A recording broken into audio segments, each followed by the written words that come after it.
या माऊलीची आठवण काढत असताना अतिशय अल्प असं आयुष्य लाभलेल्या सवयनी आपण अगदी सहज त्यांचा उल्लेख करत असताना त्यांच्या आयुष्यातल्या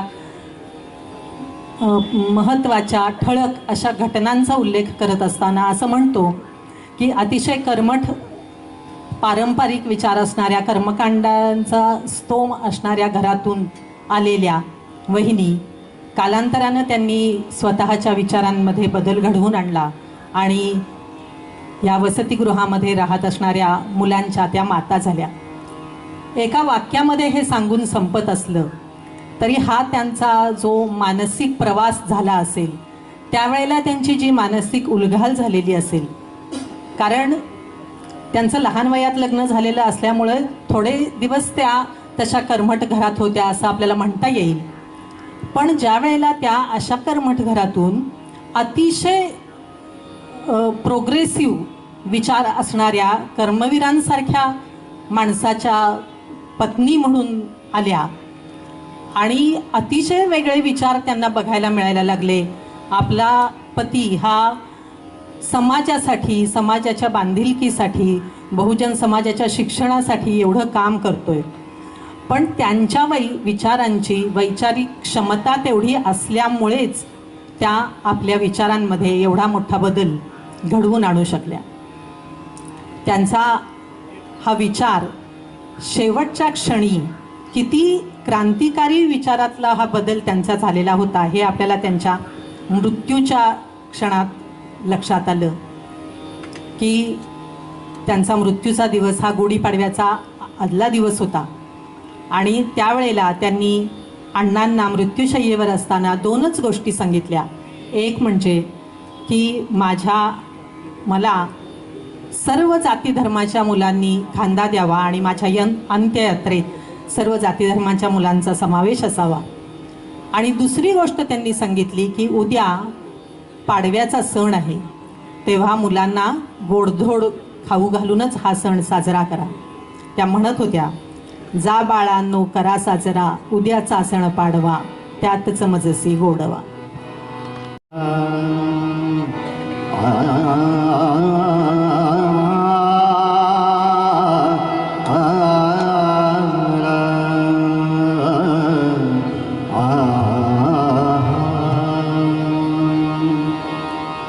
जा बाळांनो करा साजरा, उद्याचा सण पाडवा, त्यातच मजसी गोडवा, त्यातच मजसी गोडवा. जा बाळांनो करा साजरा, उद्याचा सण पाडवा, त्यातच मजसी गोडवा, त्यातच मजसी गोडवा.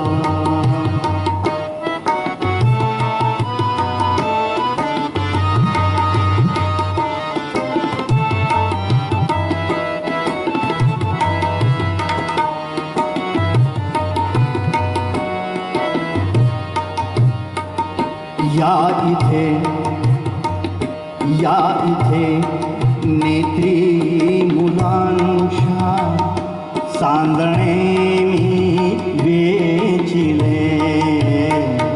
या इथे नेत्री मुलांच्या सांदणे मी वेचिले. या इथे अधरी तयांच्या गीत माझे गुंफिले. आंगणाते हुंदके नका घालू आसहा, त्यातच मजसी गोडवा, त्यातच मजसी गोडवा.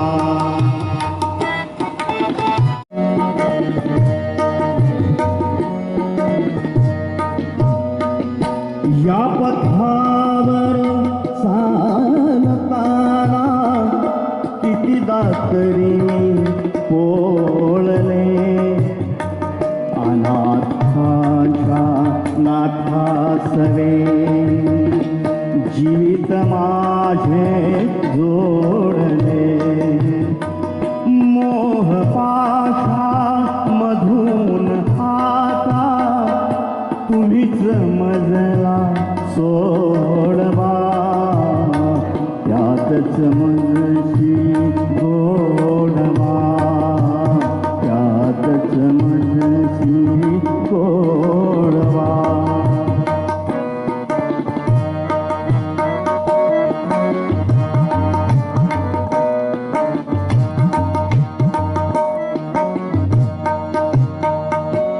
भुकेल्याना घास देण्या आयुष्य माझे घरचिले भुकेल्याना घास देण्या आयुष्य माझे घरचिले जनसेवेच्या व्रतासाठी सौभाग्य देणे विकिले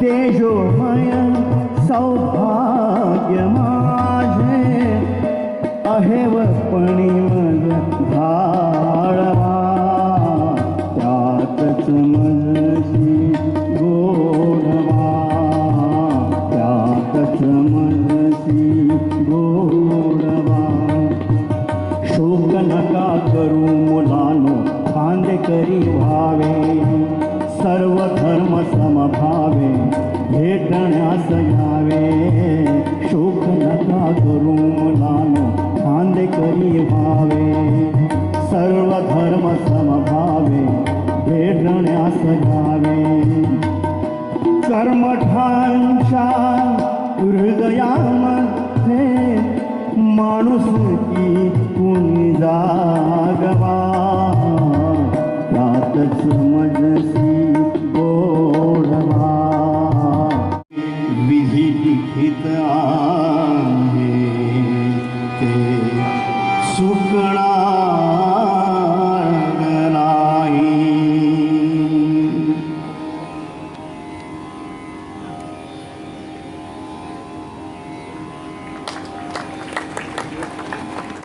इंद्रजित भालेराव आले होते प्रमुख पाहुणे म्हणून कर्मवीरांच्यावर त्याने एक काव्य केलं होतं आणि ते त्याने मुख्य आपल्या कार्यक्रमामध्ये सादरीकरण त्याचं केलं होतं त्यावेळी चर्चा झाल्याप्रमाणे ते गाणं नवीनच मी स्वरबद्ध केलं आहे अजून रेकॉर्डिंग व्हायचं आहे त्याचं पण पहिल्यांदाच मी या ठिकाणी साजरी करतो आणि त्यानंतर एक रयत माऊलीचं गीत कर्मवीरा तू दाखवलेल्या वाटेवरून जाऊ या रयतेच्या सेवेसाठी सदैव तत्पर राहू कर्मवीरा तू दाखवलेल्या वाटेवरून जाऊ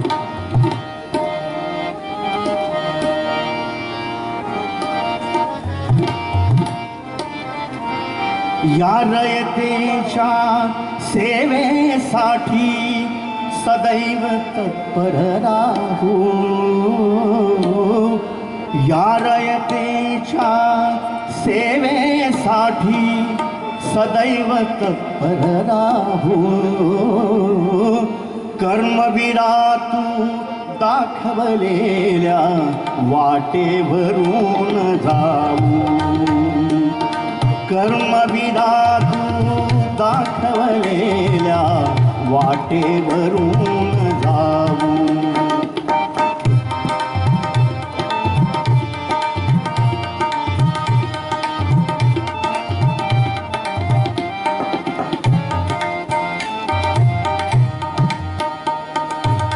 शिवशाहूंचा दिव्य वारसा गांधीची प्रेरणा बाबासाहेब देबूजींच्या तुवा जाणीला पुणा लावून या खांद्याला खांदा उभारिले तू पाहू कर्मवीरा तू दाखवलेल्या वाटेवरून जा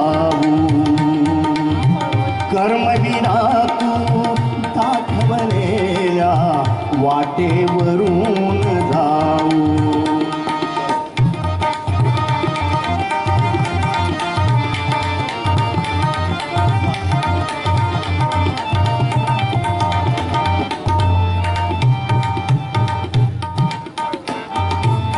युगायुगांचे यत्न फुलांचे, युगायुगांचे स्वप्न फुलांचे भेदुनी चिरनिका दाविले तू भविष्य उज्ज्वल शुद्ध अतिशुद्धा. ज्ञानाची मग पवित्र गंगा इथे लागली वाहू. कर्मवीरा तू दाखवलेल्या वाटेवरून जाऊ. कर्मवीरा तू दाखवलेल्या वाटेवरून जाऊ.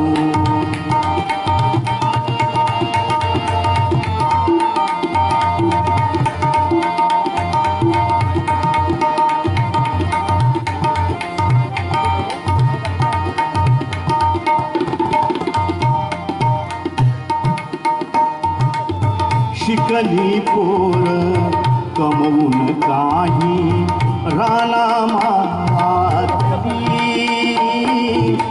आग जाहली शांततयांच्या जीवन जाळातली.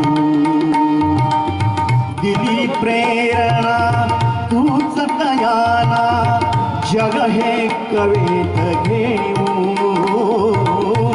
कर्मवीरा तू दाखवलेल्या वाटेवरून जाऊ. कर्मवीरा तू दाखवलेल्या वाटेवरून जाऊ. कर्मवीरा तू दाखवलेल्या वाटेवरून जाऊ. माऊली सुगंध तव स्पर्शाचा, माऊली सुगंध तव स्पर्शाचा. वटवृक्षावर हवा विहरतो, वटवृक्षावर सदा विहरतो हवादय कपिलांचा. माऊली सुगंध तव स्पर्शाचा, माऊली सुगंध तव स्पर्शाचा.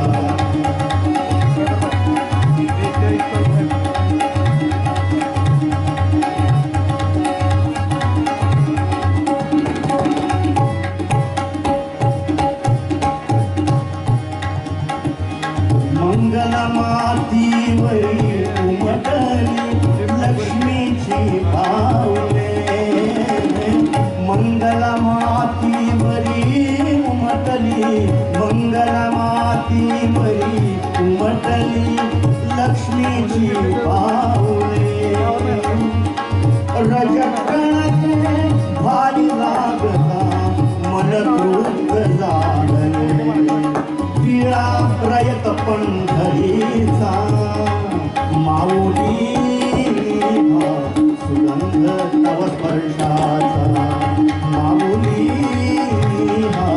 सुगंध तव स्पर्शाचा.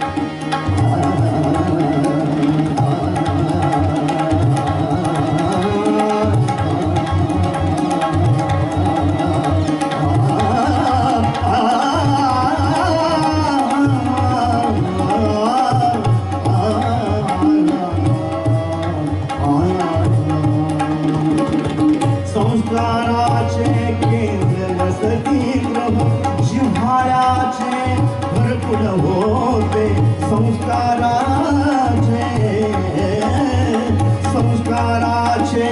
केंद्र वसतिगृह जिव्हाळ्याचे घरकुल होते माय वात्सल्याच्या पोटी माया वात्सल्याच्या पोटी अमृत भरले होते चुंबीला माथा बाळांचा माऊली सुगंध तव स्पर्शाचा माऊली सुगंध तव स्पर्शाचा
माऊली सुगंध तव स्पर्शाचा माऊली सुगंध तव स्पर्शाचा वटवृक्षावर सदा विहरतो वटवृक्षावर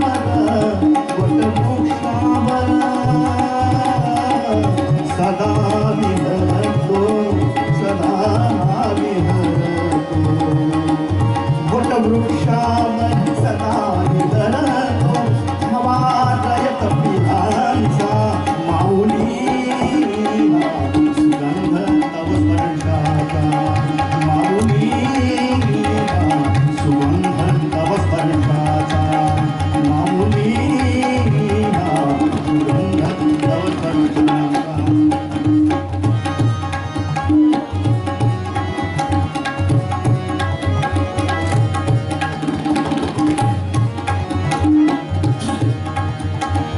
संस्काराचे केंद्र वसतिगृह जिव्हाळ्याचे घरकुल होते माया वात्सल्याच्या पोटी माया वात्सल्याच्या पोटी अमृत भरले होते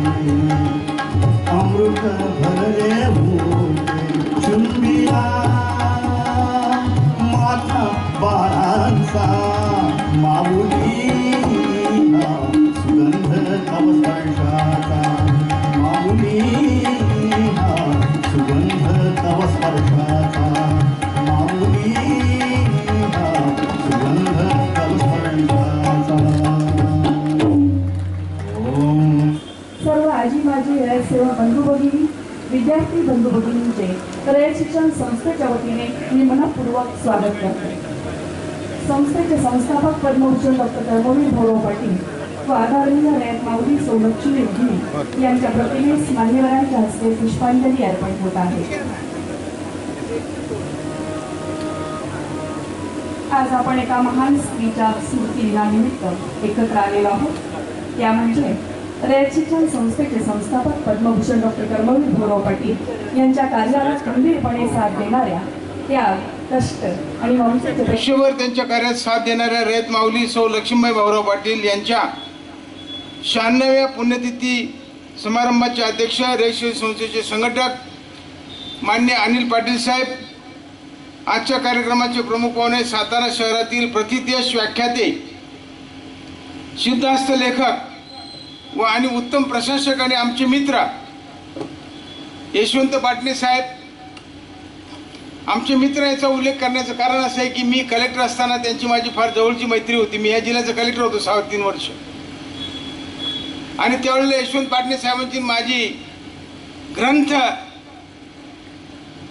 जी काय ग्रंथ तुला करण्याच्या बाबतीमध्ये ग्रंथाचे काही परीक्षण करण्याच्या बाबतीमध्ये जे कार्यक्रम आपण केला, ग्रंथ महोत्सव भरवण्याच्या बाबतीमध्ये जिल्हा परिषदेच्या मैदानावर जो कार्यक्रम केला त्यावेळेला त्यांची माझी फार अतिशय जवळचे संबंध आले होते.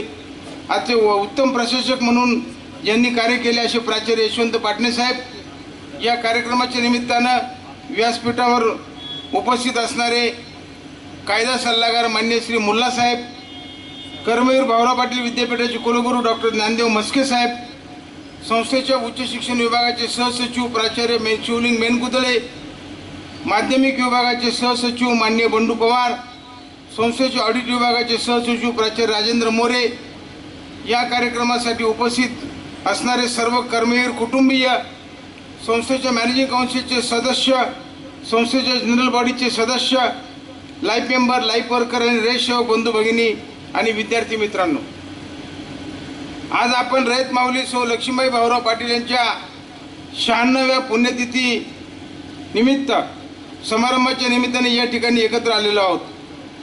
सर्वप्रथम ज्या माऊली आयुष्यभर बहुजन समाजातील गोरगरीब विद्यार्थ्यांना शिक्षणाची द्वारे खुली केली, यासाठी कर्मवीरांच्या कार्यात सातत्याने समर्पित भावनेने एकरूप झाल्या आणि कार्य केले, त्या रयत माऊलीच्या पवित्र स्मृतीस अभिवादन करतो.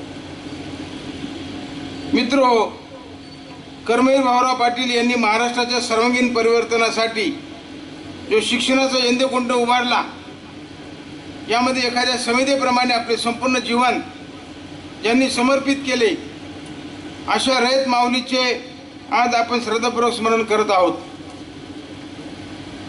महात्मा ज्योतिबा फुले, राजश्री शाहू महाराज, सयाजीराव गायकवाड, डॉक्टर बाबासाहेब आंबेडकर यासारख्या महापुरुषांच्या कार्यातून शैक्षणिक कार्याची प्रेरणा घेऊन संपूर्ण महाराष्ट्रात कर्मवीर अण्णांनी शिक्षणाची जाळी निर्माण केली.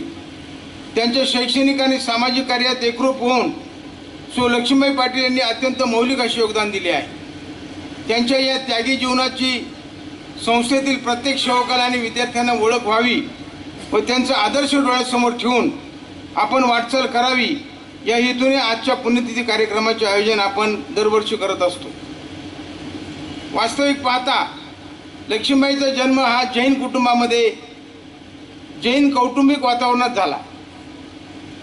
ते कुटुंब प्रत्येक व्रतवैकल्य सोवळे ओवळे मानणारे असे कुटुंब होते. त्यांच्याबरोबर ते अत्यंत श्रीमंत असे कुटुंब होते.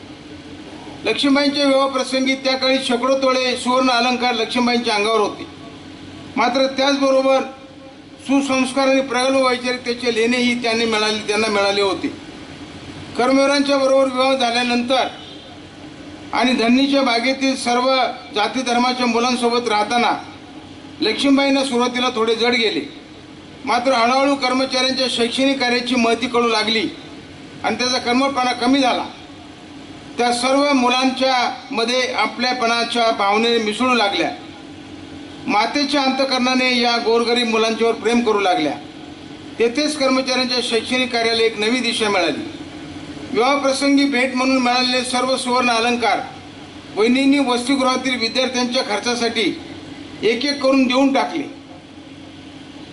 एवढेच नव्हे तर प्रत्येक सौभाग्यवती स्त्रीच्या जीवनातील अत्यंत मौलिक अलंकार म्हणजे मंगळसूत्र सुद्धा वसतिगृहात राहणाऱ्या मुलांच्या भोजनासाठी असत या वसतिगृहातील मुलांच्या स्वाधीन केले. म्हणूनच आपण या माऊलीच्या त्यागमूर्ती रयत माऊली सौ लक्ष्मीबाई भाऊराव पाटील म्हणून ओळखतो. कोणत्याही फळाची अपेक्षा न करता बहुजन समाजातील गोरगरीब मुलांच्या शिक्षणासाठी अखंड कार्य करीत राहणे हा लक्ष्मीबाईंच्या जीवनाचा मुख्य स्थायीभाव होता. साधी राहणी आणि उच्च विचार त्यांच्या रोमारोमात भिनला होता. साधे लुगडे, चुळी, डोक्यावर पदर, कपाळावर मोठ्या आकाराचे कुंकू, गव्हाळवर्ण असे लक्ष्मीबाईंचे व्यक्तिमत्व पाहिले म्हणजे त्यांच्या ठाई असलेल्या महत्वाकांक्षी मातृत्वाची साक्ष पडते आणि कृतज्ञतेने आपण नतमस्तक होतो. स्वतः अशिक्षित असूनही वसतिगृहातील विद्यार्थ्यांच्या शिक्षणाची त्या झटल्या. समाजाच्या प्रगतीसाठी लक्ष्मीबाईंनी आपले सर्वस्व देऊन टाकले. आपले वैयक्तिक मत बाजूला ठेवून प्रसंगी सौभाग्याचा अलंकार मंगळसूत्र गहाण ठेवून 18 पगड जातीतील मुलांच्या जेवणाचा प्रश्न सोडवून आपले जीवन तीर्थरूप कर्मवीर अण्णांच्या शैक्षणिक कार्यास समर्पित केले. म्हणूनच त्या महान समाजसुधारक होत्या. मदर तेरेसा, सावित्रीबाई फुले, लक्ष्मीबाई पाटील यांनी मानवतावादी दृष्टीने समाजासाठी काम केले. म्हणून आपणास आज समाजात स्त्री साक्षरतेचे प्रमाण वाढलेले दिसते आहे. तीर्थरूप अण्णांच्या त्यागी वृत्तीला साजेसे समर्पित जीवन लक्ष्मीबाई जगल्या. त्यामुळे संपूर्ण महाराष्ट्राला त्यांचे कार्य प्रेरणादायी दिसते आहे. संस्थेच्या कामानिमित्त कर्मवीरांना सतत बाहेरगावी फिरावे लागे. अशा वेळी वसतिगृहाची संपूर्ण जबाबदारी लक्ष्मीबाईंनी स्वतःच्या खांद्यावर घेतलेली होती. कर्मवीरांनी रयत शिक्षण संस्थेच्या माध्यमातून महाराष्ट्रात शैक्षणिक क्रांती घडवली. त्याला रयत माऊली लक्ष्मीबाईंची साथ नसती तर एवढ्या मोठ्या प्रमाणावर हे कार्य होऊ शकले नसते असं म्हणलं तर याच्यामध्ये वावगं ठरणार नाही. आजच्या समारंभाचे प्रमुख पाहुणे म्हणून सातारा शहरातील प्रथितयश व्याख्याते, सिद्धहस्त लेखक आणि उत्तम प्रशासक म्हणून ज्यांनी कार्य केले आहे असे प्राचार्य यशवंत पाटणे साहेब उपस्थित आहेत. प्राचार्य यशवंत पाटणे यांनी मराठी साहित्यामध्ये विपुल स्वरूपाचे ग्रंथ निर्माण केले आहेत. स्वर्गगंगेच्या काठी सुंदर जगण्यासाठी, उद्याच्या आनंदाची चैतन्याचे चांदणे, चंदनाचे हात घरात, एक ग्रंथकार हवे, ज्ञानाचे लावण्य अशा अनेक साहित्यकृती निर्माण केल्या आहेत. त्यांनी विजय तेंडुलकर यांच्या नाट्यकृतीच्या सर्वांगीण अभ्यास या विषयावर PhD संपादन केली आहे. त्यांच्या अनेक साहित्यकृतीवर महाराष्ट्रातील विविध अभ्यासकांनी संशोधन करून PhD पदवी संपादन केलेली आहे. व बुके भेट देऊन संस्थेच्या वतीने स्वागत करण्यात येत आहे.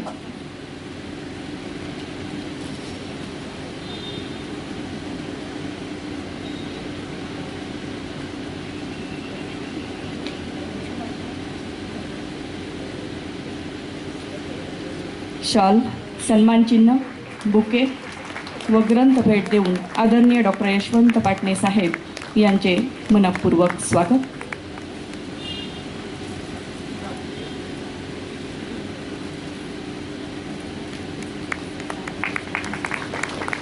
यानंतर संस्थेचे सचिव सन्मान्य विकास देशमुख साहेब यांना मी विनंती करते त्यांनी आजच्या पुण्यतिथी कार्यक्रमाचे अध्यक्ष आदरणीय डॉक्टर अनिल पाटील साहेब यांचे स्वागत करावे.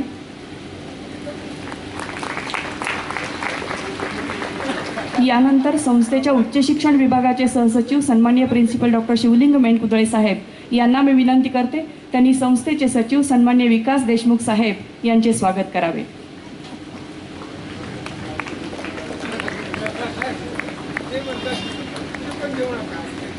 त्याचबरोबर संस्थेचे कायदा सल्लागार सन्माननीय मुल्ला साहेब यांचेही स्वागत मेणकुदळे साहेब यांनी करावे अशी मी विनंती करते.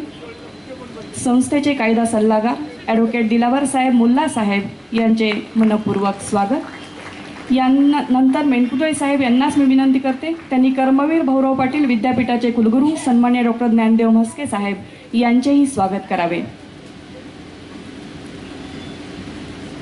सन्माननीय म्हस्के साहेब यांचे संस्थेच्या वतीने हार्दिक हार्दिक स्वागत. यानंतर संस्थेच्या माध्यमिक विभागाचे सहसचिव सन्मान्य BN पवार साहेब यांना मी विनंती करते आपण उच्च शिक्षण विभागाचे सहसचिव सन्माननीय प्रिन्सिपल शिवलिंग मेणकुदळे साहेब यांचे स्वागत करावे.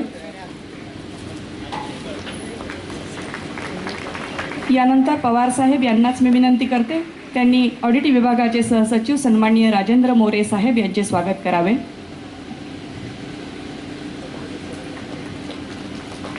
यानंतर विभागीय अधिकारी जगदाळे साहेब यांना मी विनंती करते आपण माध्यमिक विभागाचे सहसचिव सन्माननीय BN पवार साहेब यांचे स्वागत करावे.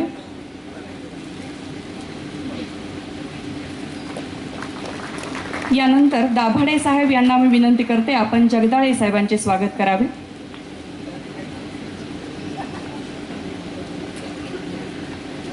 त्याचबरोबर निकम साहेबांचेही स्वागत दाभाडे सर यांनी करावे अशी मी विनंती करते. बंधू भगिनी यांनी रयत माऊली पुण्यतिथीच्या निमित्त आपण सर्वजण एकत्र वर्गणी एकत्रित करतो. ती रक्कम आहे 1,55,000 रुपये. त्यामधून दोन्ही वसतिगृहातील मुलामुलींना भोजन त्याचबरोबर सर्व उपस्थित सेवकांना अल्पोपहाराचे वाटप केले जाते. रयत शिक्षण संस्थेच्या या वसतिगृहासाठी माननीय प्राचार्य डॉक्टर सौ वंदना नलवडे मॅडम, त्याचबरोबर आझाद कॉलेजचे सर्व प्राध्यापकवृंद यांच्या वतीने वसतिगृहामध्ये अभ्यासिका चालवली जाते आणि त्यासाठी त्यांचं मोलाचं असं योगदान लाभत आहे. सौ लक्ष्मीबाई भाऊराव पाटील शिक्षण उत्तेजक पतपेढी रयत शिक्षण संस्था सातारा यांच्याकडून दोन्ही वसतिगृहांसाठी दरवर्षी 10,000 रुपये देणगी पतपेढीचे चेअरमन त्याचबरोबर माननीय सौ पाटील मॅडम त्यांचे सर्व सदस्य देत आहेत आणि संस्थेसाठी योगदान देतात. त्याबद्दल त्यांचेही धन्यवाद आहेत. सन 1995 पासून आदरणीय डॉक्टर मोहन आप्पासाहेब पाटील साहेब, डॉक्टर सुनीता मोहनराव पाटील या उभयतांनी शाहू बोर्डिंगसाठी निधी देण्याचं त्यांनी निश्चित केलेलं होतं आणि तेव्हापासून त्या निधीमध्ये वाढ होत आहे. दरवर्षी या वसतिगृहासाठी शाहू बोर्डिंगसाठी 25,000, लक्ष्मीबाई वसतिगृहासाठी 25,000, राबकाळी शाळेसाठी जवळजवळ 25,000चा निधी आदरणीय डॉक्टर मोहन पाटील यांच्या वतीने दिला जातो. चालू वर्षी तो 75,000 रुपयाची रक्कम संस्थेकडे डॉक्टर साहेबांनी दिलेली आहे. त्याचबरोबर माननीय समीर अजित पाटील यांनी कैलासोजी अजित आप्पासाहेब पाटील साहेब यांच्या स्मरणार्थ शाहू बोर्डिंगला 25,000 रुपये, माननीय श्री धनंजय पाटील साहेब यांनी कैलासोजी दीपाली पाटील यांच्या स्मरणार्थ 10,000 रुपये, त्याचबरोबर डॉक्टर सागर वर्धमाने यांनी पिताजी कैलासोजी अजित वर्धमाने यांनी लोणंद कॉलेजच्या उभारणीमध्ये संस्थेस मोलाचे योगदान दिलेले आहे. त्यांच्या स्मरणार्थ वसतिगृहासाठी 18,000 रुपयाची देणगी दिलेली आहे. त्याचबरोबर रयत शिक्षण संस्थेचे संघटक माननीय डॉक्टर अनिल पाटील साहेब, त्याचबरोबर माननीय डॉक्टर भारती अनिल पाटील मॅडम, ज्यांना आपण आधुनिक रयत माऊली म्हणूयात, कारण या उभयजणी रयत शिक्षण संस्थेच्या त्याचबरोबर वसतिगृहांच्या कामकाजामध्ये अतिशय मोलाचं योगदान दिलेलं आहे आणि वरचेवर लक्ष घालून वसतिगृहांची घडी विस्कटणार नाही याच्यासाठी त्यांचं मार्गदर्शन हे सतत चालू असतं. आम्ही त्यांना प्रत्यक्ष पदाधिकारी असतील संस्थेचे, त्याचबरोबर सेवक असतील, की तुमच्याकडून आर्थिक काही नको आहे, मार्गदर्शन तुम्ही आपल्याला देत आहात, तुमचे आशीर्वाद हेच आमच्या रयत सेवकासाठी खूप मोलाची देणगी आहे. परंतु भारती पाटील मॅडमनी वसतिगृहाची प्रत्येक मुलाचा वाढदिवस साजरा करता यावा याच्यासाठी रोख 15,000 रुपये दिलेले आहे. त्याचबरोबर दत्तक पालक योजनेसाठी त्यांनी 15,000 रुपये देऊ केलेले आहेत.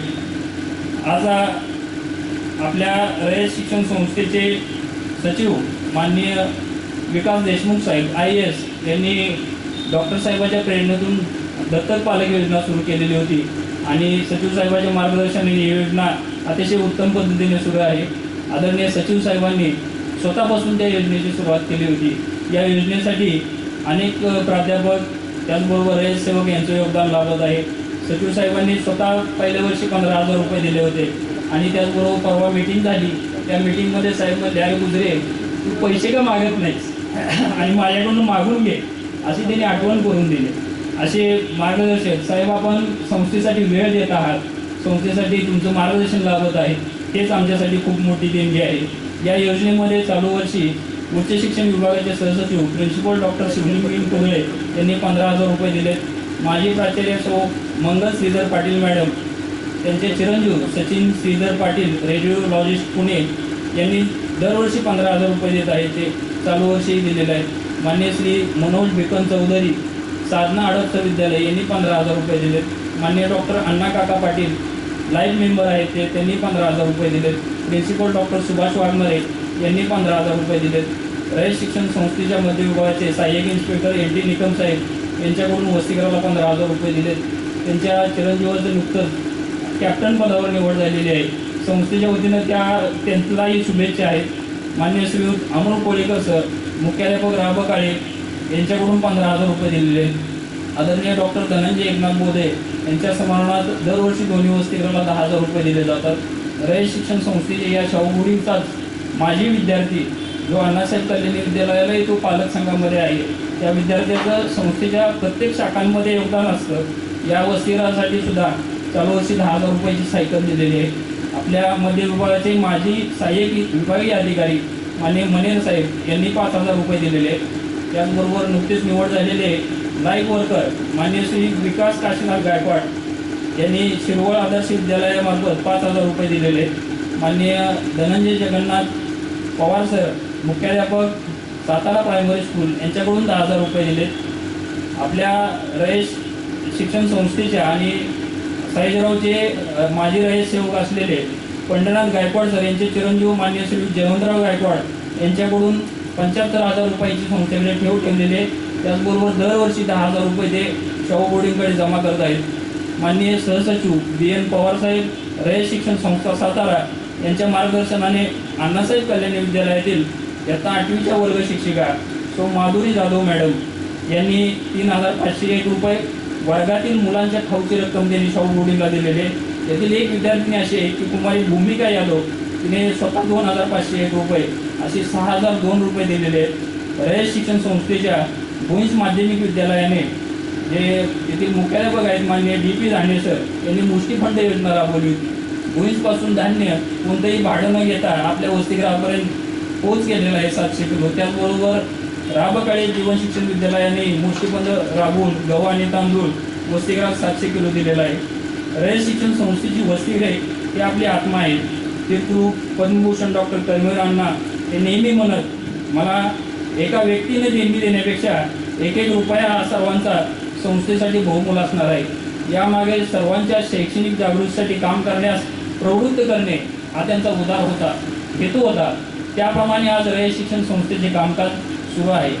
या वसतिगृहांना आदरणीय चेअरमन चंद्रकांत दळवी साहेब IAS सेवानिवृत्त, त्याचबरोबर माननीय सचिव विकास देशमुख साहेब IAS सेवानिवृत्त सचिव रयत शिक्षण संस्था सातारा, मान्य श्री BN पवार साहेब सहसचिव माध्यमिक विभाग, मध्य विभागाचे इन्स्पेक्टर गुरुवर्य NR जगदाळे साहेब, NT निकम साहेब, दाभाडे साहेब, संस्था कार्यालयाचे सर्व पदाधिकारी, रयत सेवक यांचे बहुमोल असे मार्गदर्शन लाभत आहेत.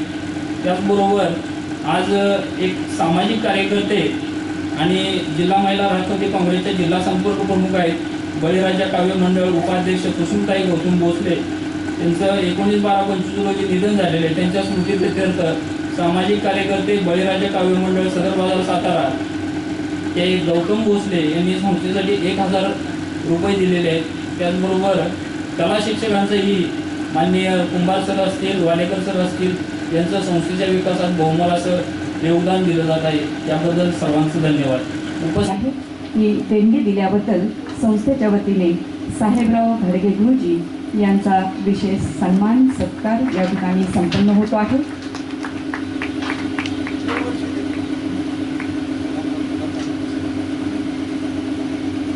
आदरणीय साहेबराव घाडगे गुरुजी यांचे संस्थेच्या वतीने मनपूर्वक आभार.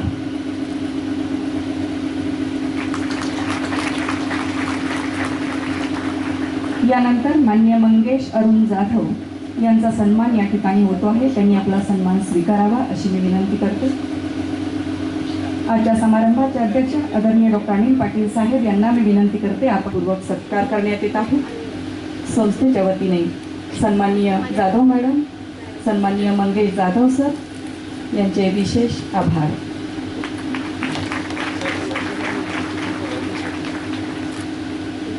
यानंतर सत्कार करावा.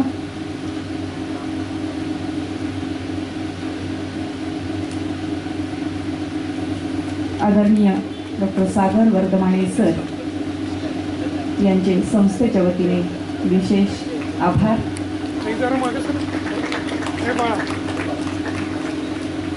यानंतर राबकाळे विद्या मंदिर याचे मुख्याध्यापक, विद्यार्थी व पालक या सर्वांनीच आपल्या सत्काराचा स्वीकार करण्यासाठी स्टेजवर जावं. त्याची रक्कम 60,609 रुपये आहे.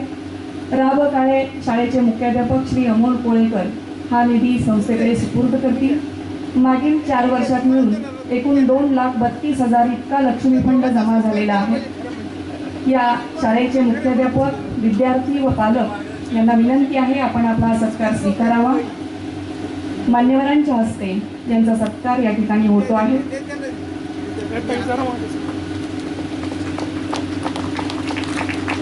या शाखेचे मुख्याध्यापक आणि ज्या पुस्तका प्रकाशनाचा सोहळा हा यशवंतराव चव्हाण सभागृहामध्ये बऱ्याच वर्षापूर्वी झाला होता आणि त्या कार्यक्रमाला डॉक्टर अनिल पाटीलच अध्यक्ष होते.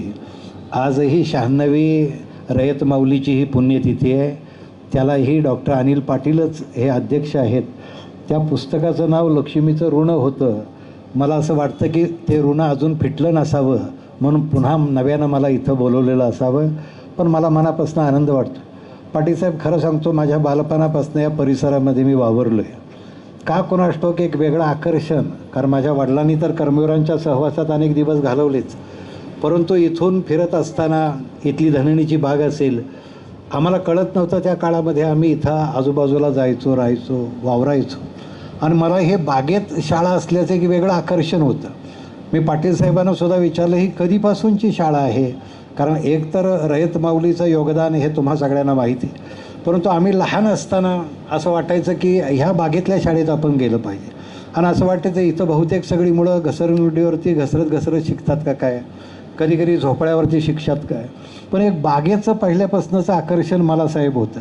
म्हणजे मी वडील जेव्हा साताऱ्यात आले, इंग्लिश स्कूलला आम्ही शिकायला लागलो, त्यावेळीसुद्धा आम्हाला एक निबंध आला होता, माझे गाव. आणि तो निबंध जवळजवळ मी 13 पानं लिहिला होता. आणि त्या 13 पानात 8 पानं बागेवरतीच लिहिली होती. त्यामुळं 2-3 प्रश्न माझे परीक्षेत लिहायचे राहिले होते. आमच्या त्यावेळीच्या मास्तरांनी माझा पेपर सगळ्या वर्गात फडकवला आणि सांगितलं, हे बघा पाटणे बहादर म्हणले, यांनी म्हणले 13 पानं निबंध लिहिला आणि त्यात 8 पानं बागेवर लिहिला. आणि मला जाता जाता एक वाक्य म्हणले की यशवंत म्हणले, परीक्षेच्या काळात बागेत एवढ्या वेळ रेंगाळणं बरं नसतं म्हणले, एवढं लक्षात घे. पण माझ्या आयुष्याची जीवनवाग फुलवली आणि इथल्या लक्ष्मीबाई रयत माऊलींनी इथल्या अनेकांचंच जीवन या फुलासारखं फुलवलं. खरं तर हे ऋण मी यासाठी सांगतो की महाराष्ट्रावरती असं असंख्य स्त्रियांचं सर आपल्यावरती ऋण आहे. म्हणजे लक्ष्मीबाईचं तर ऋण आहेच, पण महात्मा फुलेंना साथ देणाऱ्या सावित्रीबाईंचं आपल्यावर ऋण आहे. आज महात्मा गांधींना साथ देणाऱ्या कस्तुरबाईचं ऋण आहे. आज तुम्ही बघा की अगदी महर्षी कर्वे घ्या, त्या बायोचं ऋण आहे. बापूजी साळुंक्यांच्या पत्नीचं ऋण आहे. बाबासाहेब आंबेडकरांच्या रमाबाईचं ऋण आहे. बाबा आमटेंच्या साधनाताईचं ऋण आहे. किंबहुना या सगळ्या स्त्रियांच्या सौभाग्यावरती त्या पतीनं त्यांच्या क्षेत्रामध्ये एक सेवातीर्थ उभं केलं, लक्षात घ्या. आजसुद्धा हे सेवातीर्थच आहे. मला सर सहज संदर्भ आठवला की डॉक्टर आंबेडकरांना त्यांच्या रमाबाई एकदा असं म्हटल्या होत्या की आपण विठ्ठलाच्या दर्शनाला जाऊया. बिचाऱ्या माऊलीला माहीत नव्हतं की विठ्ठलाची दारं आपल्यासाठी बंद आहेत. त्यावेळीच तिथं डॉक्टर बाबासाहेबांनी सांगितलं की आपल्याला नाही जाता येणार तिथं, पण एक लक्षात घे, तुझ्या माझ्या पुण्याईनं आपण एक नवं तीर्थ उभं करू, आपण नवी एक पंढरी उभी करू. मंडळी, चैत्यभूमी उभी राहिली. मला वाटतं धनणीची बाग हे सुद्धा कर्मवीर अण्णा आणि लक्ष्मीबाई यांच्या त्यागातनं उभं राहिलेलं ज्ञानतीर्थ आहे, हे लक्षामध्ये घ्या. हे ज्ञानतीर्थ आहे मंडळी. आजसुद्धा या ज्ञानतीर्थातनं अनेक रत्न घडली. आज ज्याने महाराष्ट्र गाजवला अशी रत्न घडली. म्हणून मला कधी वाटतं की ह्या माऊलीचं सगळं चरित्र, कारण माऊली हा शब्दच मुळात व्यापक आहे. आईचं आई पण जेव्हा व्यापक होतं ना, तेव्हा ती माऊली होते. तू माझी माऊली, मी हो तुझा तान्हा, पाजी प्रेमपान्हा पांडुरंगे. पांडुरंगाला सुद्धा आपण माऊली म्हणतो, कारण माऊलीमध्ये सोशिकता असते, माऊलीमध्ये संयम असतो, माऊलीत मांगल्य असतं, माऊलीत मानवता असते. आज ही मानवता आम्हाला त्या रयत माऊलीच्या ठिकाणी दिसते. म्हणून मी नेहमी सांगतो की तुम्हाला कातळावरती कोरलेली शिल्प बघायची असतील तर तुम्ही अजंठा वेरूळचं लेणं बघा. कातळावर कोरलेली शिल्प बघायची, अजंठा वेरूळचं लेणं बघा. तुम्हाला कागदावर कोरलेली अक्षरशिल्प बघायची आहेत, तुम्ही ज्ञानेश्वरी गाथा बघा. पण ज्या माऊलीनं अनेक जीवनशिल्प घडवली अशी रयत माऊली बघायची असेल तर लक्ष्मीबाईंचं जीवनचरित्र वाचा. एवढं हे जीवनचरित्र अद्भुत आहे मंडळी. आपल्याकडे वय मोजली जातात. आताच्या काळात ते सगळे शिक्षक शहाणे असल्यामुळं जन्मतारखा ॲक्युरेट असतात. पण एक काळ निम्मा महाराष्ट्र मास्तरांच्याच कृपेनं जूनमध्ये जन्माला आला आहे, हे सुद्धा वास्तव आहे, लक्षात घ्या. त्यामुळं ती जन्मतारीख माटेंना मान्य नव्हती. माटेंनी एका वाक्यात सांगितलं की त्या व्यक्तीच्या मृत्यूनंतर समाज किती वर्ष त्यांची कृतज्ञतेने आठवण काढतो ते त्यांचं जीवन पण असतं, लक्षात घ्या. आजसुद्धा माऊली जी जिवंत आहे तुमच्या आमच्या मनामध्ये, एक आपण या निमित्ताने एक कृतज्ञ भावना व्यक्त करतो. मंडळी, कर्म जेव्हा सेवामय होतं ना, तेव्हा आयुष्य किती कृतार्थ होतं याचं सगळ्यात मोठा आदर्श वस्तुपाठ म्हणजे ह्या माऊलीचं चरित्र होतं. मगाशी देशमुख साहेब बोलता बोलता म्हटले की या माऊलीचा सगळ्यात मोठा स्थायी भाव कुठला होता, तर त्यांचा साधेपणा. मला नेहमी असं वाटतं की 4 पैसे जास्त आले की आपल्याला मिरवायची हौस असते. कर्मवीर अण्णांची पत्नी असून, एक मोठं असं वैभव घरामध्ये असूनसुद्धा या माऊलीनं कधी आपली सात्विकता सोडली नाही, कधी आपलं साधेपण सोडलं नाही.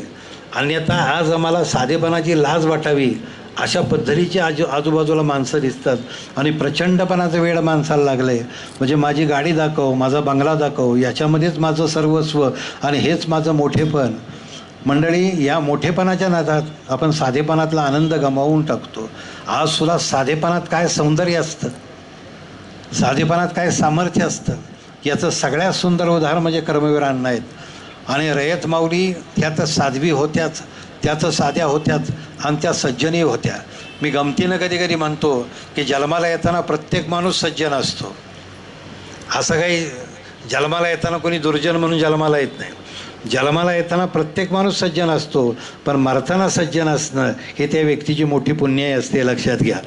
आज कुठली पुण्याई आहे ह्या माऊलीची, तर त्या माऊलीने केलेला त्याग, त्या माऊलीचं सगळं योगदान. आता त्या पुण्यवान होत्या ठीक, परंतु सगळ्यात मोठे कर्मभोग हे त्या पाटील कुटुंबियांना. म्हणजे मी डॉक्टरांच्या शेजारी बसलो होतो, अनेकांना जरा पाणी घेतो,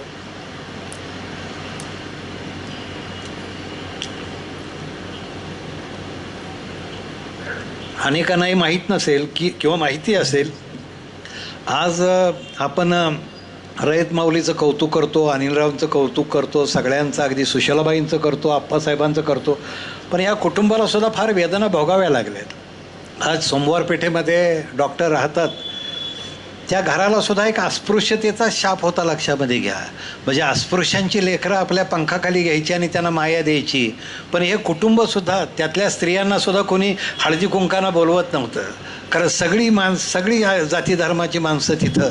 किंबहुना कर्मवीरांच्या सासूबाईसुद्धा कित्येक वेळा त्या घराकडे फिरकायच्या नाहीत की हे घर असं बाटलेलं आहे म्हणून.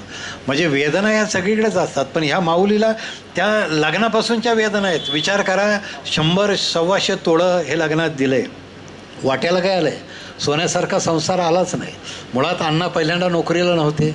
कुठंतरी त्या जैन अधिवेशनामध्ये माणिकचंद भेटले, त्यांना मुंबईला नेलं, कुठल्या तरी शाळेत टाकलं, शिष्यवृत्ती दिली. पण अण्णा तिथूनसुद्धा आले, ते कोरेगावला आले. कोरेगावला आल्यानंतरसुद्धा त्यांना वडिलांनी कारकून केलं, तिथं रमले नाहीत. त्यानंतर मिलिटरीत भरती व्हायचा प्रयत्न केला, पोलीस भरती व्हायचा प्रयत्न केला. पण सगळ्यात मी वाचता मला आनंद असा झाला की अण्णांना पोलिसामध्ये भरती होता आलं नाही, मिलिटरीत भरती होता आलं नाही, कारण त्यावेळी अण्णांचं वजन जास्त होतं. अण्णा म्हणजे दांडगे पैलवानच होते. मेनकोदळे सर, मला तुम्ही सांगा, अण्णांचं वजन ते जास्त होतं, हे आज आपल्या फायद्याचं ठरलं आहे, लक्षात घ्या. कदाचित त्यावेळी वजन मापाचं असतं तर अण्णा सैनिक झाले असते आणि आपल्याला आयुष्याच्या लढ्या लढाव्या लागल्या असत्या. म्हणजे हा काय नीतीचा योग असतो, लक्षामध्ये घ्या. म्हणजे वजन मापात नसणं, म्हणजे काही गोष्टी ह्या नीतीने इतिहाससुद्धा नीती घडवते. शेवट इतिहासाला सुद्धा काही प्रश्न पडतात. एखादा माणूस कष्टाळू आहे, तो कल्पक आहे का? कल्पक आहे तो क्रियाशील आहे का? क्रियाशील आहे तो कर्तबगार आहे का? पण जेव्हा इतिहासाला प्रश्न पडतात त्याची उत्तरं नियती देते आणि अण्णांना जन्माला घालते. अण्णा तरी का जन्माला येतात? त्यावेळीचं वातावरण बघा ना. म्हणजे समाज जीवनाचा तोल गेला होता, नीतितत्वांचा ऱ्हास झाला होता, अज्ञानाचा अंधार दाटला होता, माणसाला धर्मच कळत नव्हता. तेव्हा मानव धर्मासाठी कोणीतरी नवी गीता सांगणारा माणूस या पृथ्वीवरती पाठवायचा होता. तो अण्णांच्या रूपानं आला. अण्णा अनवाणी पायानं, वेदनेच्या वाटेनं, स्वावलंबनाचा मंत्र घेत आयुष्यभर गेले आणि तुमच्या आमच्या जीवनामध्ये त्यांनी प्रकाश दिला. मंडळी, त्यांनी प्रकाश दिला असला तरी अण्णांच्या जीवनातला काळोख किती लोकांना माहिती आहे. आज तो काळोख अण्णांनी पचवला. अण्णांनी अनंत अपमान पचवले, कुटुंबातनं सुद्धा अपमान झाले. तसे अपमान अनेक महापुरुषांच्या वाट्याला आले. अगदी तुम्ही ज्ञानेश्वर भावंड घेतली तर ती संन्यासीची पोरं म्हणून अपमान, अगदी गांधी घेतले तर इंडियन म्हणून सामान फेकलं गेलं, अगदी फुले घेतले तरी शूद्र म्हणून मिरवणुकीतनं हाकललं गेलं. डॉक्टर आंबेडकरांना कोरेगावातनं त्या बैलगाडीतनं अपमान सगळ्यांचे आहेत. पण सगळ्यात मोठा जहरी अपमान जेव्हा कुटुंबातनं होतो ना. पाहुणे जेव्हा विचारतात, भाऊराव काय करतात, तेव्हा वडील सांगतात काय करतो, म्हणजे खातो पितो गावभर हिंडतो म्हटले. आणि त्यावेळी लग्न झाले अण्णांचं. त्या अश्रूंचे 2 थेंब जेव्हा त्या ताटामध्ये पडले, तिथून ते 2 थेंब क्रांतीला कारणीभूत झाले. मंडळी, ताटावरनं अण्णा उठले आणि सातारा गाठला. त्यावेळीसुद्धा मी त्यांचं बघतो, त्यावेळेस ते पाटील मास्तर म्हणून मी डॉक्टरांना विचारलं की सगळ्यात जास्त शिकवणी कलेक्टरपेक्षासुद्धा जास्त पगार त्यावेळेस पाटील मास्तर कमवायचे विकासराव. म्हणजे कलेक्टरला सुद्धा जेवढा पगार नव्हता तेवढे शिक्षण ते मास्तर म्हणून मिळवत होते. कारण त्यावेळीची मास्तर की त्यांची कलेक्टरच्या घरात होती. अनेक ठिकाणी संस्कृत शिकवायचे, इंग्रजी शिकवायचे. म्हणजे हा सुद्धा किती सुंदर योग आहे, लक्षामध्ये घ्या. परंतु तुम्हाला मी सांगितलं ना, या अपमानातनं सुद्धा शेवट असं असतं की त्यानंतर त्यांनी साताऱ्यामध्ये लक्ष्मीबाईंना आणले. पहिलं काळ लक्षामध्ये घ्या, पहिला काळ असा होता की त्यांनी कोरेगावातनं आपल्या माऊलीला आणले नव्हतं. ज्यावेळी मास्तरकीत जम बसला तेव्हा त्यांनी लक्ष्मीबाईंना या साताऱ्यात आणलं. तिथं मग ती माऊली सुखावली, सुखाचा संसार करायला लागली. अर्थात सुख म्हणजे तरी काय हो, शेवट ते मान्यावर असतं. तुमच्या गरजा मर्यादित असेल तर सुख अमर्याद असतं. शेवट तिच्या अंगावरचे दागिने जात होते तरी ती सुखी होती. भाऊसुद्धा प्रत्येक वेळा कलगोंडा पाटील म्हणायचे, कशाला राहते ह्या माणसाच्या बरोबर, चल माहेर, माहेर तुझं सदन आहे. त्यावेळी ती सांगायची, ही धन्नीची बाग, हेच माझं सासर आणि हेच माझं माहेर, इथं मी समाधानी आहे. मंडळी, ही समाधानी वृत्ती. मी तर असं एका ठिकाणी वाचलं होतं, पत्नी समाधानी असेल ना तर पुरुष जीवनातल्या अर्ध्या लढाया सहज जिंकतो. पण ती समाधानी असावी लागते, समंजस असावी लागते. चुकून जर असमाधानी निघाली, चुकून जर किरकिरी निघाली तर तिच्याशीच लढण्यात तो अर्ध आयुष्य घालवतो, हे लक्षात घ्या. मग जीवनातल्या लढाया आम्हाला जिंका. अर्थात हा नियम असा नाही फक्त स्त्रियांनाच आहे, तो पुरुषांना सुद्धा आहे. म्हणजे आमच्याकडे स्त्री पुरुष तुलना नावाचा एक निबंध लिहिला आहे. म्हणजे तुम्ही असं म्हणाल की स्त्री किरकिरी असतील, पुरुष काय शान असतो का, म्हणजे तुम्ही पुरुष असल्यामुळे तुम्हाला अधिकार कुठला दिला. परंतु स्त्री पुरुष तुलना एक छान निबंध आमच्या ताराबाई शिंदेंचा आहे. त्यांनी सुखी संसाराची काही गणितं सांगितली आणि 2 गणितात 2 रहस्य त्यांनी सांगितले की ज्याला संसार छान करायचा आहे त्यानं एक करायचं की पहिलं बायकोचं कौतुक करायचं. आता अण्णांनी कुठं कुठं बायकोचं कौतुक केलं हे तुम्हाला सांगणार आहे. आणि खरंच कौतुक करावं. विचारणारा विचारतो, काय कौतुक करावं? अरे कौतुक करावं, किती दमतेस तू, 1-2 शब्द गोड बोलावेत. पण पुरुषांच्या जिभा एवढ्या जड असतात की चुकून बायकोचं कौतुक केलं तर बायको जड होण्याची शक्यता असते. पण बहुतेक मंडळी फार कसरती करत असतात सगळ्या. पण अण्णांच्या आयुष्यामध्ये मी बघितलं की अण्णांनी कित्येक वेळा संस्थेत कुठली अडचण आली तर ते लक्ष्मीबाईच्या समोर बसायचे, कौतुक करायचे, अंगावरचे 4 दागिने घ्यायचे आणि नंतर हे अण्णांनी लिहून ठेवले, लक्षामध्ये घ्या. कित्येक वेळेला लग्नाला निघालं तर बाईच्या अंगावरची साडी नसायची. त्यावेळी अण्णांनी एक दिवस शाहू मिलमधनं, बरोबर आहे की नाही पाटील साहेब, जवळजवळ डझनभर, 1 डझन साड्या आणल्या होत्या वेगवेगळ्या रंगाच्या. आणि मग रंग बदलला होता माऊलीचा. त्या गंमत अशी की कलेक्टरसुद्धा आले होते. तर कलेक्टरसमोर जसं आमच्याकडं महात्मा फुलेंनी सावित्रीबाईचं कौतुक केलं आहे तसं कलेक्टर साहेबांच्या समोर अण्णांनी पत्नीचं कौतुक केलं आहे. आणि सगळं कौतुक ऐकल्यानंतर ते कलेक्टर साहेब आणि त्यांची मॅडम अशी खाली वाकल्यात की त्यांना नमस्कार करा. इंग्रजांच्यात वंदन करताना ते असं 2-3 वेळा खाली करतात. त्या बहुतेक लक्ष्मीबाईंना वाटलं यांना बसायला सतरंजी पाहिजे का काय कोणास ठाऊक, म्हणून त्यांनी सतरंजी आणून त्यांना दिली. त्यावेळेस अण्णांनी सांगितलं त्यांना सतरंजी नको आहे. मग त्या मॅडमचं कौतुक करताना किती नम्र आहेत, किती सोजवळ आहेत, किती कनवळ आहेत. आता इंग्रजी काहीच त्यावेळेस त्यांना कळलं नाही. त्यानंतर कलेक्टर गेल्यानंतर माऊलीनं विचारलं की कलेक्टर मॅडम काय म्हणत होत्या? अगं त्या असं म्हणत होत्या, तू फार चांगलं काम करतेस. एक लक्षात घ्या की हे जे असतं ना की कौतुकातनं काही फार मोठं नुकसान होण्याची शक्यता नसते. आमच्याकडं ताराबाईंनी दुसरा एक सांगितलं की थोडं हसत जा. आता हसण्यासाठी काय लागतं?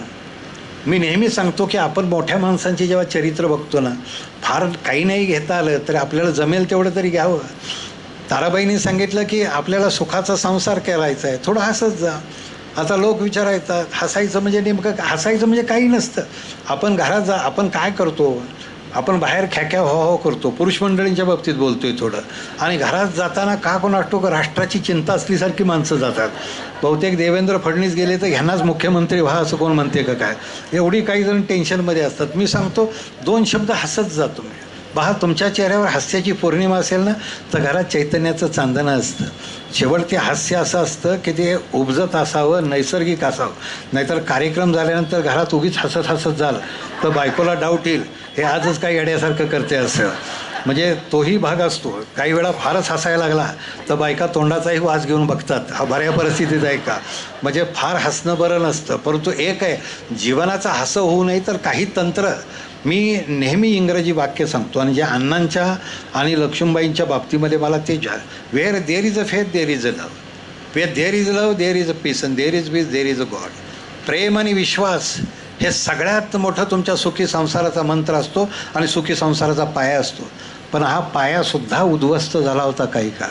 मी फार तुम्हाला सविस्तर सांगत राहणार नाही, पण या माऊलीच्या जीवनातली काही प्रकरणं अशी होती की तिचं कुंकू जागेवर हलतंय का काय, अशा पद्धतीच्या एक मोठ्या भयान अशा संकटांना ह्या माऊलीनं तोंड दिले. आज लक्ष्मीबाईच्या त्यागाला परिसीमा नाही, लक्षात घ्या. म्हणजे कित्येक वेळेला आपल्याला असं वाटतं की सावित्रीबाईच्या अंगावरती शेण टाकलं, परंतु या माऊलीच्या वाट्याला इतके भयानक दिवस आलेत.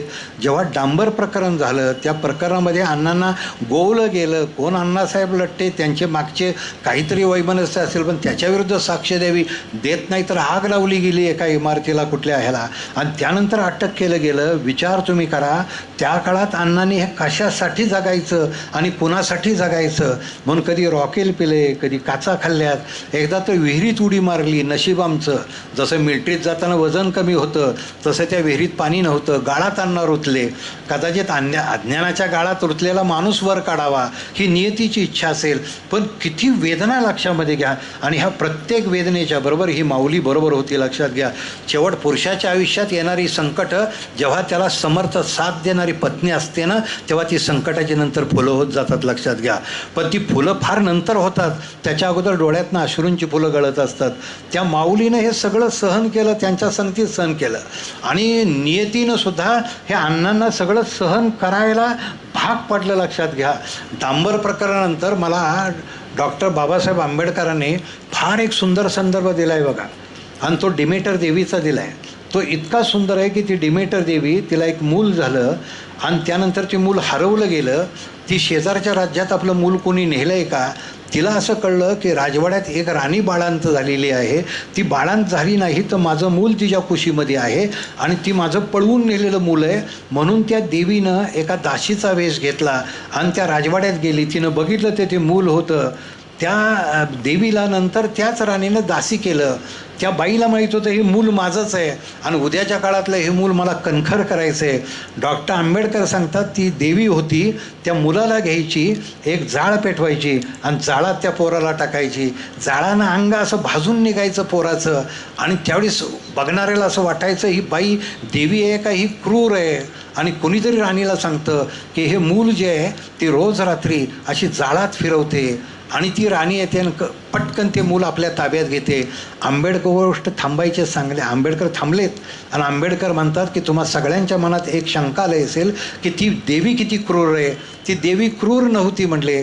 त्या देवीला असं वाटत होतं भविष्यात येणारी संकट जर सहन करायची असेल तर ह्या लेकराला आज तयार करायला पाहिजे. आणि डॉक्टर आंबेडकरांनी वाक्य खाली लिहिलं की अग्निदिव्यातनं गेल्याशिवाय माणसाला पौरुष्य कधी प्राप्त होत नाही, लक्षात घ्या.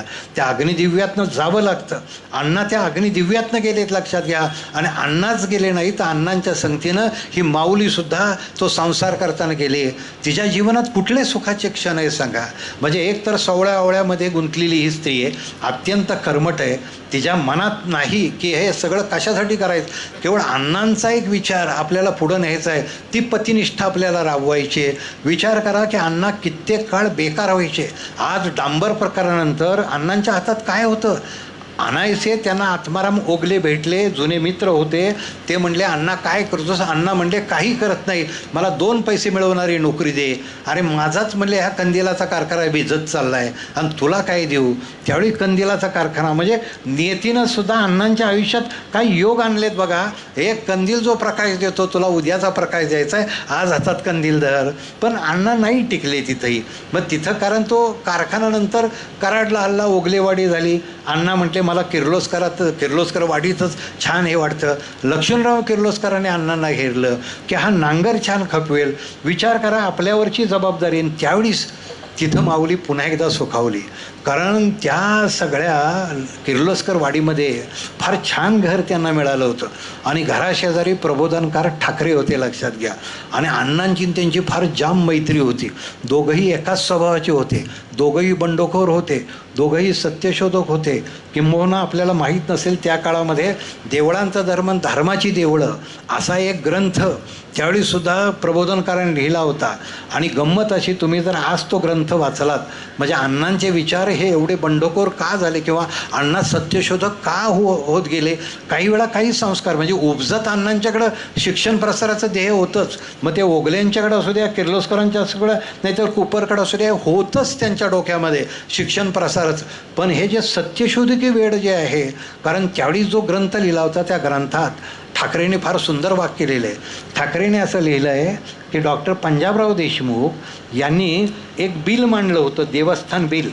आणि त्या बिलाचा अर्थ असा होता, जो देवस्थानला सगळा पैसा मिळतो तो गोरगरीब लेकरांसाठी त्यांच्या शिक्षणासाठी खर्च व्हावा. ते बिल पास झालं नाही, लक्षात घ्या, ते बिल नापास झालं. आणि ठाकरेंनी त्या पुस्तकात असं वाक्य लिहिलं आहे, जर ते बिल पास झालं असतं, देवस्थान बिल पास झालं असतं, तर आज अनेक मंदिराची रूपांतरं ज्ञानपीठात झाली असती. लक्षात घ्या. शेवट ज्ञानपीठात का, मंदिर आणि ज्ञानपीठं काय वेगळे असतात. आज म्हस्के साहेब तुम्ही ज्ञानेश्वरीवर बोलता, मला अभिमान वाटतो. आज आम्ही मंदिरात जातो आणि काय मागतो, परमेश्वराला मागतो, मला ज्ञान दे, शक्ती दे, भक्ती दे, विवेक दे, सामर्थ्य दे. अरे तो परमेश्वर कित्येक वेळा नुकता बघतो तुमच्याकडं. तो ज्ञान तुम्हाला देणारा कोण असतो? जो तुम्हाला ज्ञान देतो, शक्ती देतो, तो तुमच्यासाठी देव असतो. अण्णा आमच्यासाठी का देव आहेत? महात्मा फुले आमच्यासाठी का देव आहेत? या माणसाने आम्हाला जे हवं ते ज्ञान दिलं, त्या ज्ञानाच्या बळावरती आज आम्ही हे सगळं वैभव उभं केलं. लक्षामध्ये घ्या. आजही लक्षामध्ये घ्या की अण्णा हे तसे फार धार्मिक नव्हते, ते देवभोळे तर नव्हतेच, पण मला वाटतं ते नांदगिरीला जायचे. काही उल्लेख त्यांच्या ग्रंथात आहेत. आणि तिथं पार्श्वनाथाची मूर्ती होती, ते डोंगरावरती होती, डोंगरात गुहा होती, गुहेत पाणी होतं आणि पाण्यात पार्श्वनाथाची. आणि अण्णांना असली धाडसं करायला फार आवडायचं. आणि त्यावेळी लोक सांगायचे की तिथं श्वापदं हिंडतात, तेव्हा अण्णा बंदूक घेऊन जायचे. त्यांच्याकडे छऱ्याची बंदूक होती आणि बंदुकीचा बार कधी उडवतील माहीत नाही. एकदा गेले आणि असाच बार काहीतरी उडवला आणि त्या बार उडवल्यानंतर सगळ्या मधमाशा एखाद्या ठिकाणच्या इतक्यात चवताळून उठल्या की अण्णांना सगळ्या अंगाला मधमाशा चावल्या. आणि अण्णा जेव्हा घरी आले तेव्हा काय आता अवस्था तुम्ही बघा.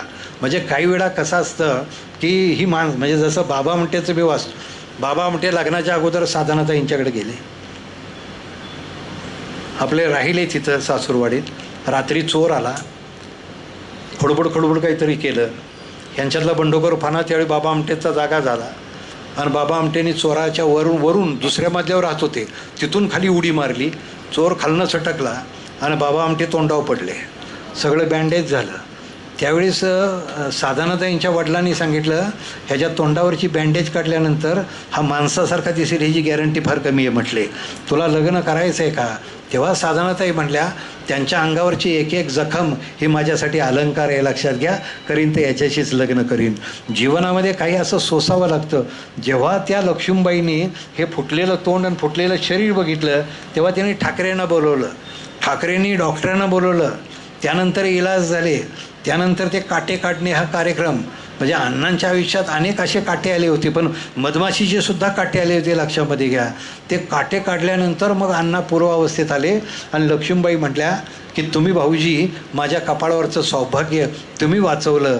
तेव्हा ठाकरेंचं वाक्य त्या चरित्रामध्ये, बाई मी निमित्त मात्र आहे, मी काही वाचवलं नाही. या माणसाकडनं नियतीला अजून मोठं काम करून घ्यायचं आहे, त्यासाठी त्याला वाचवलं, हे लक्षामध्ये घे. म्हणजे प्रत्येक ठिकाणचा तो आशावाद आहे. म्हणजे काय ही विलक्षण आहे. म्हणजे बंदुकीचा दुसरा एक प्रकार आहे, तो आपल्या सातारा रोडचा आहे.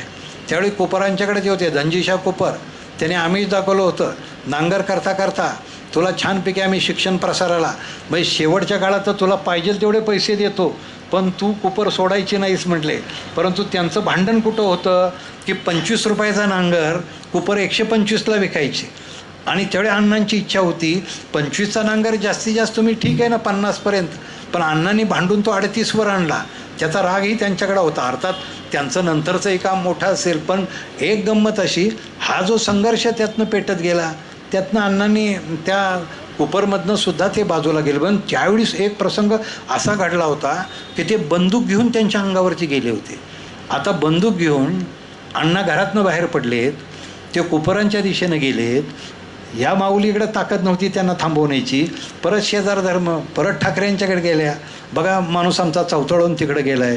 तेव्हा ठाकरे पळत गेले आणि त्यांच्या पुढं आडवे पडले आणि म्हटले काय करता अण्णा तुम्ही, तुमच्या जगण्याचं ध्येय काय आहे?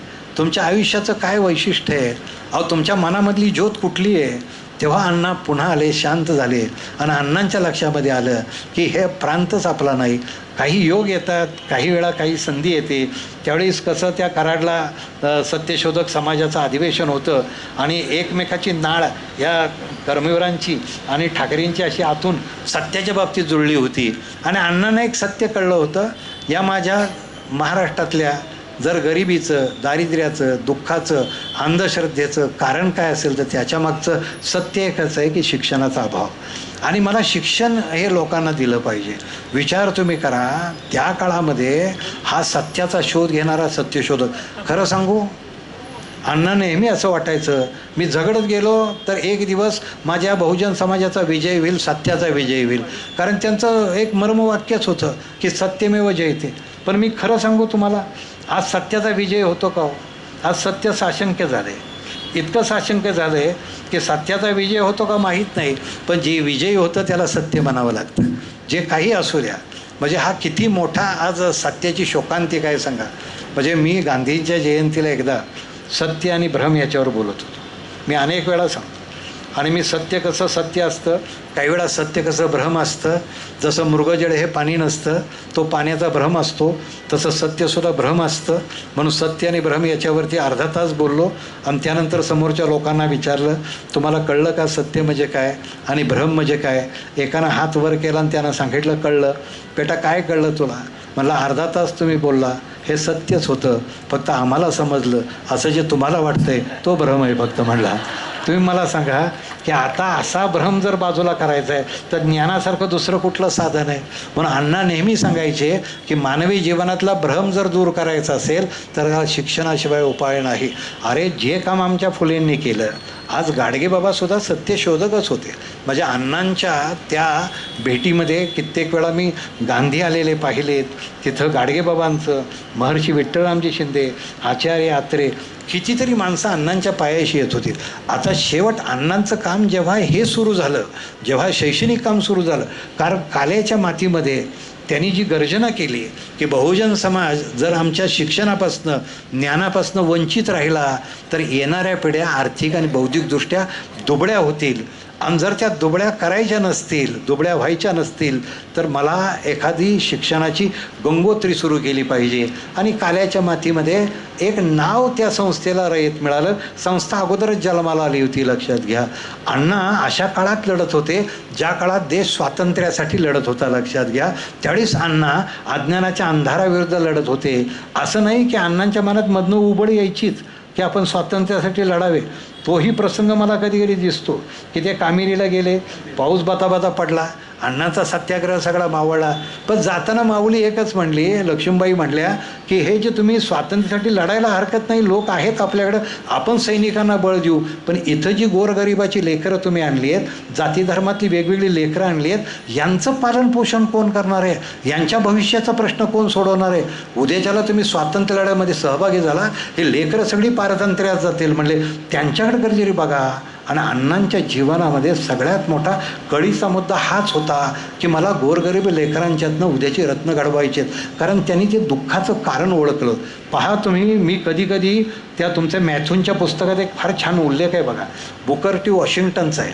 तुम्ही वाचलं का मला माहीत नाही, पण बुकर टी वॉशिंग्टननं अण्णांसारखीच एक संस्था टचगीला काढली होती. तिथंसुद्धा त्यांनी अण्णांसारखाच प्रयोग केला होता. अण्णा जशी गोरगरिबाची लेकरं घ्यायची तशी टचगीमध्ये हा माणूस कृष्णवर्णीय लेकरं घ्यायचा. परंतु वॉशिंग्टन आणि अण्णा यांच्यात जमीन आसमानाचं अंतर होतं, लक्षात घ्या. म्हणजे तो सुद्धा कमवा शिकाच योजना वॉशिंग्टन राबवायचा. पण वॉशिंग्टनची एक इच्छा अशी होती की माझ्या वसतिगृहातलं लेकरू हे श्रीमंत झालं पाहिजे, त्यानं गाऊन घातला पाहिजे, त्याने कोट घातला पाहिजे, रोज टूथब्रशनं त्यांनी दात घासले पाहिजेत आणि त्याच्या वाट्याला अशी श्रीमंती की त्याच्या घरामध्ये गालिजे असले पाहिजेत. हे स्वप्न कधी अण्णांनी बघितलं नव्हतं, लक्षात घ्या. अण्णांना एकच वाटायचं, माझं लेकरू गरिबीवर मात करत दुसऱ्याची गरिबी त्यांनी दूर केली पाहिजे. आज विचार करा, अण्णांचं सगळं शैक्षणिक धोरण हे श्रमाधिष्ठित होतं, समताधिष्ठित होतं. अण्णांची वसतिगृह ही लॉजिंग बोर्डिंग नव्हती, लक्षात घ्या. ती समतेची संस्कार पीठ होती, हे लक्षात घ्या. तिथं समता शिकवली जायची आणि तो संस्कार व्हायचा. त्या संस्कार पीठानं अनेक महाराष्ट्राला कुलगुरू दिले. म्हणजे आज बॅरिस्टर PG दिले मुल्लासाहेब, आज आमच्याकडं दत्ताजीराव साळुंके दिले, शिवाजीराव भोसले दिले, अगदी ND पाटील दिले, पुष्कळ अजून कोणी राहिला असेल तरी शंकरराव खरात दिले. म्हणजे मला तर आठवतं की शिवाजीराव भोसले तर कधी कधी गमतीनं फार छान सांगायचे, रयतेनं आमच्या आयुष्याला आकार दिलाच, अण्णांनी आम्हाला स्वावलंबनाचा मंत्र दिलाच, अण्णांनी आमच्यातला स्वाभिमान जागा केलाच. म्हणले अण्णांनी आम्हाला बारीखडी शिकवली ती परस्पर प्रेमाची आणि खडतर श्रमाची शिकवली. परंतु म्हणले आम्ही जेव्हा भाकरी टाकायचो, भाकरीला जसा आकार यायचा तो आकार येता येता आमच्या जीवनाला आकार येत होता. म्हणजे तुम्ही शंकरराव खरातांचं कधीतरी तराळ अंतराळ वाचा. आणि इथं तुमच्या शिवाजीराव भोसले सहज एकदा भाषणात म्हटले की मी तुम्हाला महाराष्ट्राला माहीत नाही म्हटले की मी उत्तम स्वयंपाक करतो, मला छान भाकरी येते, मला छान चपात्या येतात, मला छान कालवण येतं, पण मी हे सांगायचं टाळतो म्हटले सगळीकडं, कारण त्याची निमंत्रण येण्याची शक्यता आहे म्हटले. म्हणजे ते वाक्य म्हणायचे. पण मंडळी तुम्ही सांगा, ही माणसं जी शिखरावरती गेली त्याचा पाया ह्या माऊलीनं घातला होता, त्याचा पाया त्या माऊलीनं घातला होता. आज त्या माऊलीचं योगदान, त्याचा हा पुण्यस्मरणाचा सोहळा आहे. मला सांगा, अनेक वेळा अनेक प्रसंग तुम्ही सांगता. म्हणजे खरं तर अण्णांची कन्या बेबी, त्याच्यामुळं लक्ष्मीबाई मवाळ झाल्या. म्हणजे जन्मानंतर ती कोणाच्याही ताटात जायची, कुठेही जेवायची आणि वसतिगृहात शेवटपर्यंत हिंडायची. आणि त्यामुळं कळत नकळत लक्ष्मीबाईंनासुद्धा तिच्यासारखं वागायला लागायचं. परंतु काही प्रसंग एवढे वेदनादायी आहेत, लक्षात घ्या, की अण्णा जेव्हा परगावी जायचे आणि एखादं लेकरू आजारी पडलं तर त्या आईला पुन्हा त्या लेकराची आई व्हायला लागायचं. कित्येक वेळेला असेही प्रसंग आहेत की स्वतः लक्ष्मीबाईंची आई आजारी आहे, निरोप आला आहे की आता ती बघ शेवटच्या ह्याला आहे आणि तू तिला भेटायला आलं पाहिजेस, तिची सेवा करायला काहीतरी आलं पाहिजेस. तेव्हा लक्ष्मीबाईंनी निरोप पाठवला आहे की तुला बघायला तिथं अनेक माणसं आहेत, पण याला बघायला फक्त मीच एकटी आहे, मी तुझ्यासाठी येऊ शकत नाही. म्हणजे स्वतःच्या आईचा आजारपण सोडून ही आई झालेली माऊली किती थोर असेल, लक्षात घ्या. मगाशी तुम्ही देशमुख साहेब तो मंगळसूत्राचा सगळा हे सांगितलात. मला सांगा ना, काय हे शेवट म्हणजे कुठली पत हो? विचार करा, उधार द्यायला सुद्धा जिथं दुकानदार तयार नाही.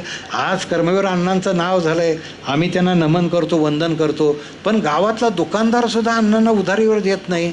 म्हणजे विचार तुम्ही करा, या माणसाच्या वेदनांचा कधीतरी अभ्यास करा. लक्षात घ्या, मोठेपण येतं, पदानंसुद्धा काही वेळ येतं, पण पदानं आलेलं मोठेपण पदं गेलं की गळून पडतं, परंतु कर्मानं आलेलं मोठेपण चिरंतन टिकतं, हे लक्षामध्ये घ्या. आम्ही कर्मवीर का म्हणतो? कर्मवीर त्यासाठी म्हणतो की कर्मवीरांच्या माऊलीनं जे सहन केलं. विचार करा, जेव्हा कुणीतरी यायचा, आई तुला पोरं किती, तेव्हा त्या सांगायच्या की मला 50 पोरं आहेत.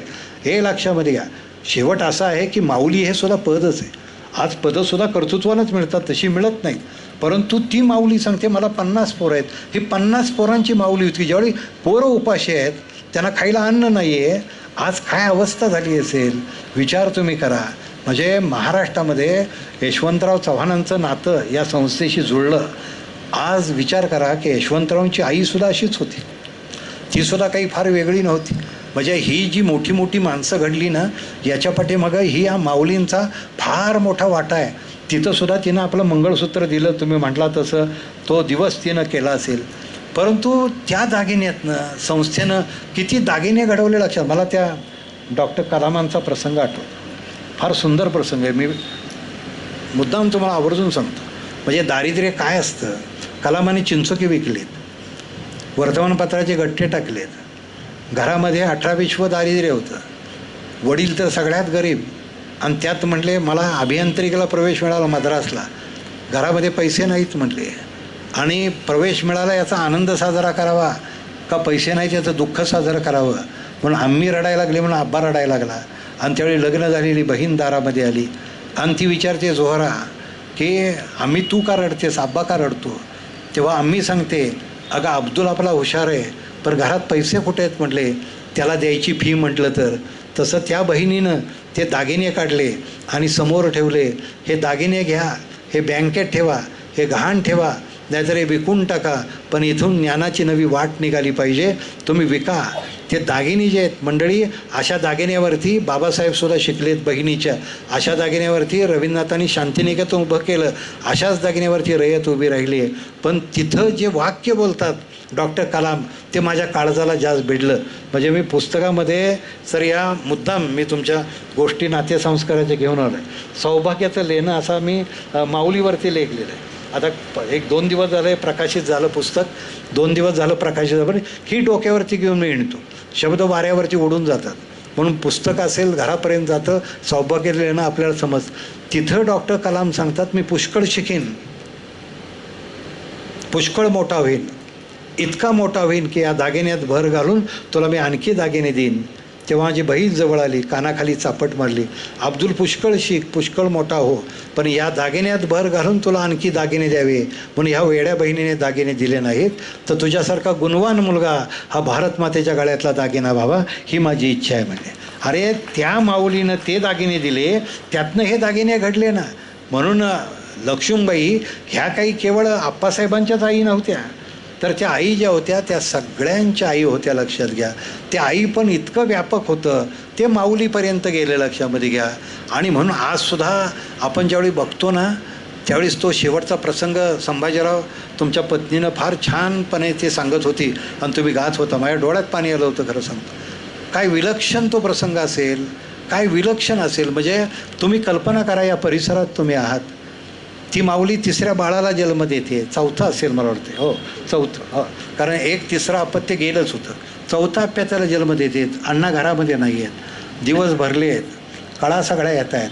कोण गरोपडे बाई, अप्पालाल शेख होते तिथं, गणी आतार होते, ही सगळी मंडळी. अप्पालाल शेखवरती किती जीव तुम्हाला सांगायचं, गणी आतारवरती किती जीव होता. अहो कुठला जात आणि कुठली धर्म, ही बाहुली इतकी विशाल अंतःकरणाची नंतर झाली होती. त्या अप्पालालचा जीव कावरा बावरा झाला होता, काय करायचं. नंतर अप्पालाल मोठ्या हुद्द्यावरती गेले, गोष्ट वेगळी. त्यावेळेस कुठल्या त्या बाईंना आणलं गेलं, घोरपडे बाईंना, काळा थांबेनात. अण्णा आल्यानंतर सुद्धा ते वेदना बघत होते. लक्ष्मीबाईंच्या डोळ्यातनं पाणी वाहत होतं. उद्याच्याला पाडवा आहे काहीतरी, आणि हा पोरांचा साजरा कसा करायचा, मी काय देणार आहे लेकरांना. तुम्हाला बुद्धांच्या जीवनातला प्रसंग माहीत आहे का मला माहीत नाही, पण बुद्धांच्या जीवनामध्ये सुद्धा एक दगड मारणाऱ्या पोराकडनं, आंब्याला दगड मारणाऱ्या पोराकडनं एक दगड बुद्धांना लागला होता. आंबा तर मिळालाच नाही, पण दगड बुद्धांना लागला आणि खोक लागली त्यांना. खोक इतकी खोल होती की त्या वरच्या जखमेतनं खाली अश्रू यायला लागले. आणि त्यावेळीच ते लेकरू गेलं आहे आणि बुद्धांच्या पायाशी बोलतं आहे, मला माफ करा भगवान म्हटले, दगड आंब्याला मारत होतो, दगड तुम्हाला लागला आहे. वेदना मला कळतायत, तुमच्या काळजातल्या काळा मला कळतायत. आत्तापर्यंत ठीक आहे, पण तुमच्या जखमेतनं आता रक्त वाहत आहे, तुम्हाला पुष्कळ त्रास होत असणार. त्यावेळीच तिथं बुद्धांचं वाक्य आहे की हे माझ्या जखमेतनं जे रक्त वाहतं आहे त्याच्या मला वेदना नाहीत. माझ्या डोळ्यातनं येणारे अश्रू या जखमेचे नाहीतच, माझ्या डोळ्यातनं येणारे अश्रू माझ्या व्यक्तिगत वेदनेचे नाहीतच, माझ्या डोळ्यातनं येणारे अश्रू यासाठी ते आंब्याचं झाड तुला 2 आंबे तरी देतं, पण या क्षणाला मी तुला काहीच देऊ शकत नाही, त्याचे हे अश्रू आहेत. लक्षात घ्या, लक्ष्मीबाईच्या डोळ्यामधनं येणारे अश्रू एकच होते की अण्णा मी काय देणार आहे. फक्त अण्णांच्याकडनं त्या वचन घेत आहेत की अण्णा उद्याचा सगळ्या लेकरांचा हा पाडवा गोड झाला पाहिजे. विचार करा, मृत्यूला सामोरं जाताना ही माऊली अण्णांकडनं काय मागते. अरे यापेक्षा आई पण काय थोर असतं सांगा ना. आम्ही आईवरती निबंध लिहितो, आईवरती कविता लिहितो, पण अशी माया न सरणारी माऊली या रयतेला मिळाली, हे आमचं केवढं मोठं भाग्य आहे. आज तुम्ही आम्ही जे प्रतिष्ठित आयुष्य जगतो आहे, तुमच्या आमच्या या माणसाच्या समजा संभाजीरावच्या गळ्यातनं सूर निघतात, अरे पण त्याचा पाया ह्या इथल्या मातीनं काढ. आज या मातीत ह्या माऊलीची पावलं फिरलीत म्हणून इथं एक प्रसन्न तीर्थक्षेत्र उभं राहू शकलं. आम्ही भाग्यवान आहे मंडळी. मी देशमुख साहेब, तुम्ही, आम्ही सगळी भाग्यवान आहेत की अशा एका संस्थेमध्ये, अशा एका वास्तूमध्ये आज आपल्याला बोलायला मिळणं हा जीवनातला सगळ्यात कर्तृत्वाचा क्षण असतो. लक्षात घ्या, त्या माऊलीनं उभं आयुष्य म्हणजे ती फुलासारखंच ती जगली ना, सगळा सुगंध दिला, ती चंदनासारखी झेजली. म्हणून तुम्हाला सांगतो, 4 ओळी आहेत, फार सुंदर आहेत. म्हणजे जसं समई जळते आणि समई विजते, जळणं सुंदर असतं, विजणं सुंदर असतं, पण जळण्या विजण्यामधला प्रकाश सुंदर असतो. तसं फुलणं सुंदर असतं, गळणं सुंदर असतं, पण फुलण्या गळण्यामधला सुवास सुंदर असतो. तसं जगणं सुंदर असतं, मरणं सुंदर असतं, पण जगण्या मारण्यामधलं उरणं सुंदर असतं. ते उरणं म्हणजे हे पुण्यस्मरण आहे, ते उरणं म्हणजे पुण्यस्मरण आहे. म्हणून ह्या माऊलीला विनम्रपणे वंदन करतो. येताना मी काही पुस्तकं मेनपुतळे सर आणली आहेत. फक्त पाहिजे असेल तर आज थोडी सवलती दिव्या तिथं आहेत. या माऊलीचं योगदान मला जेवढं मांडता येईल तेवढं मी मांडलेलं आहे. मला संस्थेनं आज संधी दिली त्या सर्व पदाधिकाऱ्यांना मी विशेष करून धन्यवाद देतो. माऊलीला पुन्हा एकदा प्रणाम करतो आणि राधा. ताकाचं एक कप भरून ताक पाठवलं होतं स्टीलच्या याच्या भांड्यामध्ये. ते चुकून अण्णा घरी घेऊन सातारला आले होते आणि दुसऱ्या दिवशी पत्र दिलं होतं, तुमचं भांडं माझ्याकडे आहे, मी सवडीनं परत करेन तुम्हाला. पटणे सरांचे आमचे पुढे खूप जुने संबंध आहेत. आजच्या या समारंभाचे संस्थेचे सचिव विकास देशमुख सर, आमच्या युनिव्हर्सिटीचे vice chancellors Maske sir, mean Kudale sir, Pawar sir, More sir, Jagdale sir, Nikam sir, Dabhale sir, Mulla साहेब, सर्व उपस्थितीत रयत शिक्षण संस्थेचे सेवक आणि आमच्या ह्या शाहू बोर्डिंग आणि लक्ष्मीबाई पाटील वसतिगृहातील मुलं आणि मुली. पाटणे सरांनी अतिशय उत्तम अप्रतिम अशा पद्धतीचं सगळं हे वाटचाल केलेले आहे. आता त्याच्यापेक्षा काही जास्त त्या विषयावर बोलता सुद्धा येऊ शकत नाही. तिथनं जरा पुढं सांगतो तुम्हाला. हा एक इतिहास आहे, खूप आहे. वहिनी आणि अण्णा, आणि त्यांनी जे जे सांगितलं त्यातली प्रत्येक गोष्ट आणि गोष्ट खरी आहे किंवा त्याची सिव्हिरिटी त्याच्याही पेक्षा कैक पटीने आहे. वहिनी ज्यावेळी इथे तर 1928ला बोर्डिंगमध्ये जवळजवळ 60 मुलं होती इथं, आणि नेहमीप्रमाणे सगळं काही संपलं होतं. उद्या करायचं काय, बाजारात किंमत शून्य, मुलं उपाशी, हे बोर्डिंग आपण कधीही चालवू शकत नाही. अण्णांच्या आणि वहिनींच्यामध्ये बराच वाद झाला म्हटलं तरी चालेल, आणि त्यातूनच अण्णांच्या मनामध्ये महात्मा गांधींच्याबद्दल एक आदर होता. 1927 साली ज्यावेळी शाहू बोर्डिंगचं नामकरण झालं, मी जिथं राहतो त्याच घरात 25 फेब्रुवारी 1927ला महात्मा गांधी स्वतः आले होते. कुठं ना कुठं तरी महात्मा गांधींच्या समोर त्यांनी शपथ घेतली होती की मी आयुष्यभर तुमच्या मार्गाने चालणार आहे. आणि मग इकडं दांडी यात्रेची तयारी सुरू झालेली होती आणि अण्णांच्या जीवनामध्ये आलं की आपण आता हे सगळं बस करावं आणि स्वातंत्र्य संग्रामामध्ये उतरावं. आणि वहिनीला त्यांनी त्या रात्री तो निर्णय सांगून टाकला. वहिनीने तोच प्रश्न विचारला, या मुलांचं काय करणार. एक साधी गृहिणी असते, ती म्हणजे ठीक आहे तुम्ही जाताय जावा, तुरुंगात राहताय राहावा, ही पोरं 12 घरची 12 घरी मी पोच करते आणि आपण संपूया. पण त्या बहिणी होत्या, एक अशिक्षित बाई, जैन धर्मातील, 36 वर्षाचं आयुष्य, फक्त 1994 ते 1930. त्यात रयत शिक्षण संस्थेच्या वाटणीची फक्त 5 वर्षे, 1925 ते 1930. 5 वर्षामध्ये या बाईंनी शब्दप्रयोग मी का वापरतोय, एक सर्वसामान्य स्त्री म्हणून एकदा दैवत्व दिलं, अण्णांचं दैवत्व दिलं, हे दैवत्व दिलं की आपल्याला काय वाटतं, हे सहजपणे करू शकते. तुम्हाला कुठनं एवढी ताकद आली तुमची की 5 वर्षामध्ये स्वतःच्या अंगावरचं सोनं नाणं एक नाही 2 वेळा मंगळसूत्र काढून दिलं. एक मंगळसूत्र तर सप्टेंबर 1928 भद्रे वकिलांच्याकडे दिलेलं आहे, ते काटकांच्या पुस्तकामध्ये आहे. तुम्हाला भद्रे वकिलांची बायको वकिलांना म्हणाले, तुम्हाला या वस्तूला हात लावायला सुद्धा तुम्हाला शरण नाही काय लिहू. पत्नीचं सगळ्यात मोठं शस्त्र म्हणा की जो सवळचा साठा जो असतो तो सुद्धा दुसऱ्याच्या पत्नीचा तुम्ही हातात घेऊन सराब कट्ट्यावर निघालेला आहात. भद्रे वकिलांचे खरोखरच हात, मी काय करू म्हटले, मला माझ्या हातात हे कोंबलेल, याच्याखेरीज मला पर्याय नाही. उद्या या मुलांचं जेवणसुद्धा होऊ शकणार नाही, नाईलाज आहे मला. ते भद्रे वकील कुठनं आली ही ताकद 3 वर्षामध्ये. 5 वर्षामध्ये जे स्वतःच्याकडे जे होतं ते सगळं देण्याची ताकद. आणि त्याच्याही पेक्षा ही मोठी ताकद आली ज्यावेळी अण्णा सोडून कामेरीला गेले. वहिनीने कोल्हापूरला कळवलं तर रामभाऊ नरोडे होते, ते नंतर आमदार झाले, घटना समितीचे सदस्य झाले, संस्थेचे पहिले व्हाईस चेअरमन अस्पृश्य समाजातले होते. त्यांनी भिंगारदेवेंना बोलवलं, ते भेटायचे, तेही 2 वेळा आमदार झालेले होते. त्यांनी बोबडेंनाही बोलवलं, येणार मानेनं मुलं, ही सगळी मुलं अण्णांनी स्वतः बोर्डिंगमध्ये आणलेली. मॅट्रिक झाल्यानंतर कुणाला बडोद्याला ठेवलं, कुणाला कोल्हापूरला ठेवलं, कुणाला पुण्याला ठेवलं, आणि ह्या सगळ्या मुलांना बोलून सांगितले अण्णा असे निघालेत. ही सगळी मंडळी कामेरीला पोचली. सुदैवाने परत एकदा नियती, पाटणे साहेबांनी सांगितलं, म्हणजे कुठंतरी नियतीच्या मनामध्ये हे होतं. अशा अनेक प्रसंग अण्णांच्या जीवनामध्ये होते. की ज्याच्यातून अण्णांच्या हातनं हे पुढचं शिक्षणाचं कार्य आणि रयताचं भव्य स्वरूप दिसावं म्हणून नियतीनंच ते ठरवलं होतं. भरपूर पाऊस झाला, तो काही संपाडला, अण्णा परत आले आणि नंतर मग वहिनींचा दिवस गेलेले होते आणि त्याच दिवशी बरं वाटाणं वहिनींना सिव्हिल हॉस्पिटलमध्ये आणण्याचं वेळ आली गेली. मिनियरांची गाडी बोलवली गेली. घोरपडे दाई तिथं बरोबर होत्या. दुपारची वेळ होती आणि वहिनींना सिव्हिलमध्ये नेलं गेलं. दुर्दैवाने वहिनींचं दुपारी 12 वाजता निधन झालं. त्याच्यापूर्वी 2च गोष्टी. उद्या पाडव्याचा सण आहे, मुलांचं गोडधोड चुकवायचं नाही आणि मला सर्व विद्यार्थ्यांनी खांदा द्यायचा. हे वहिनींचे शब्द. वहिनींच्या पश्चात काय झालं? वहिनी होत्या त्यामुळे अण्णा निर्धास्त होते आणि वहिनींच्या पश्चामध्ये मग अण्णांच्या पुढं अडचणीच्या लाटा नाही, समुद्र नाही, सुनामी आहेत सगळ्या. 1 मॅन आर्मी म्हणजे अण्णा होते म्हटलं तर. 1931ला पहिलं काय केलं असेल अण्णांनी?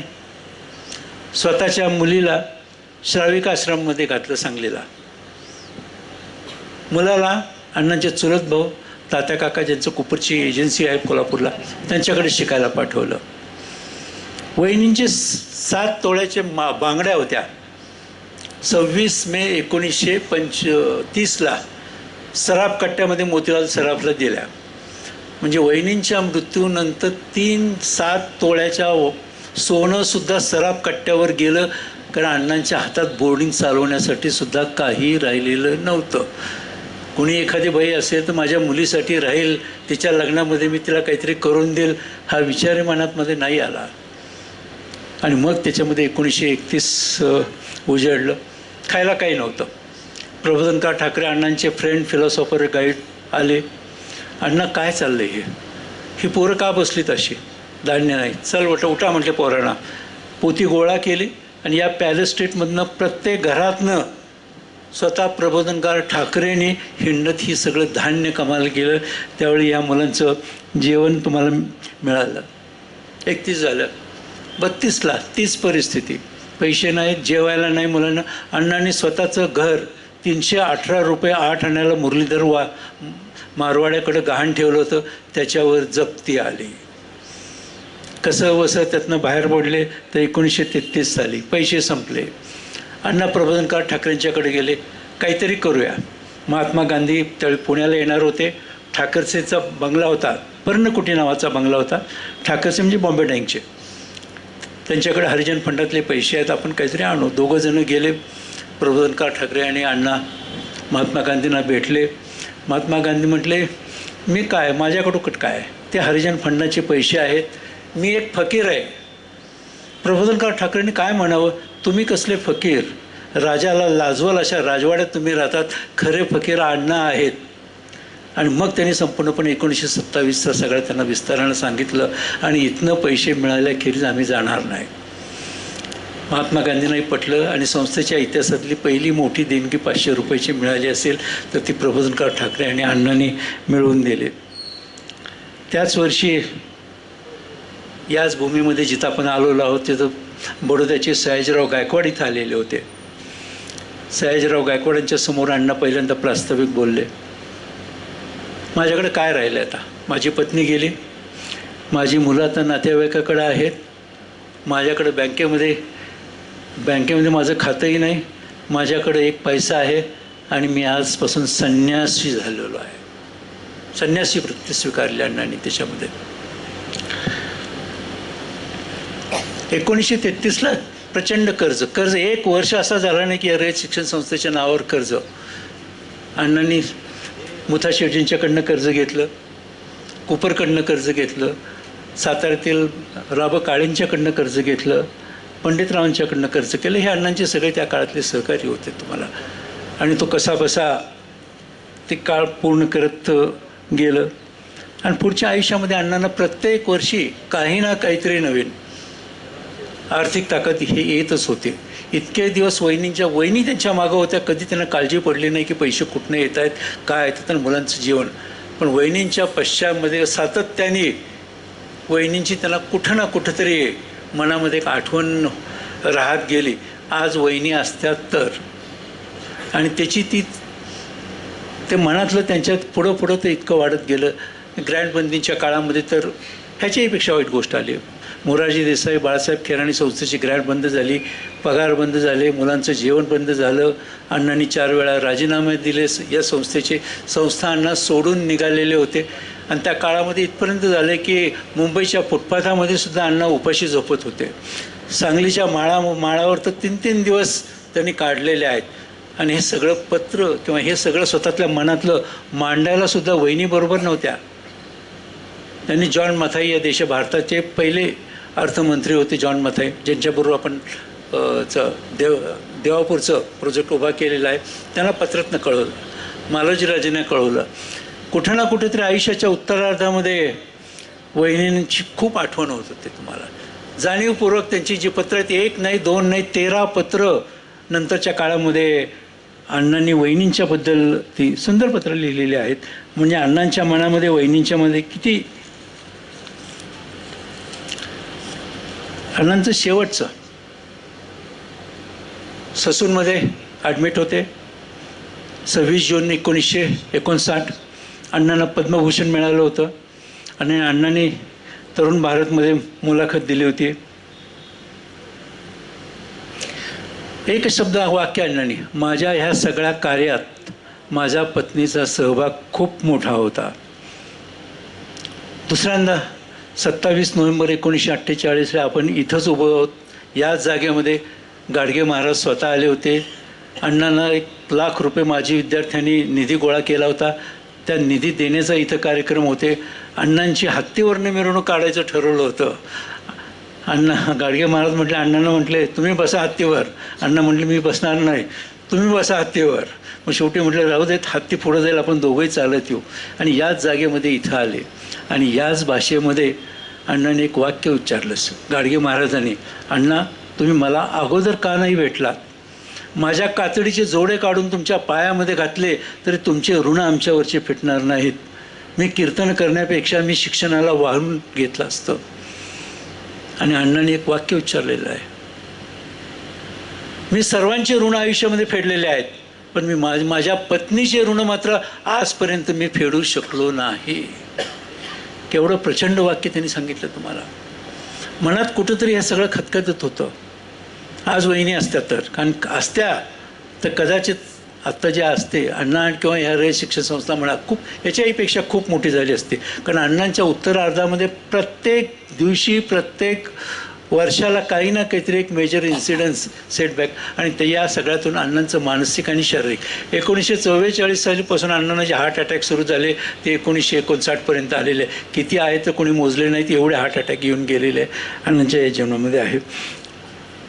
नगरला अण्णांचा सत्कार झाला 17 मार्च 1949ला. हिराबाई भापकर आणि बापूसाहेब भापकर नगर जिल्हा लोकल स्कूल बोर्डाची त्यांनी सत्कार करायचं ठरवलं. त्याच्यामध्ये अण्णा होते, महर्षी कर्वे होते, बापूसाहेब जगताप होते आणि काकासाहेब बर्वे होते. ही 4 माणसं वेगवेगळ्या क्षेत्रातील महाराष्ट्रातील सर्वोत्कृष्ट माणसं सामाजिक सेवा करणारी त्यांनी बोलवली होती. आणि त्याही सभेमध्ये अण्णा म्हटले, आज मला कोणाची आठवण होत असेल तर ती माझ्या पत्नीची आठवण होती आणि माझ्या कामाला तिचं पूर्ण सहकार्य होतं. या मुलांच्या जेवणासाठी तिनं स्वतःच्या हातानं स्वतःचं मंगळसूत्र काढून दिलं. मगाशी पटणे सरांनी सांगितलं त्याच्याप्रमाणेच एक अमरावतीला सुद्धा अण्णा गेले होते. अगदी ऐन तारुण्यात गेले होते 1915 साली ढोलकी घेऊन. सत्यशोधक समाजाच्या त्या काळचे तमाशे तिथं त्यासाठी. आणि इतक्या वर्षांनंतर परत अण्णा 1950 साली अमरावतीला गेले होते. पंजाबराव देशमुखांची अतिशय त्यांची मैत्री होती तुम्हाला.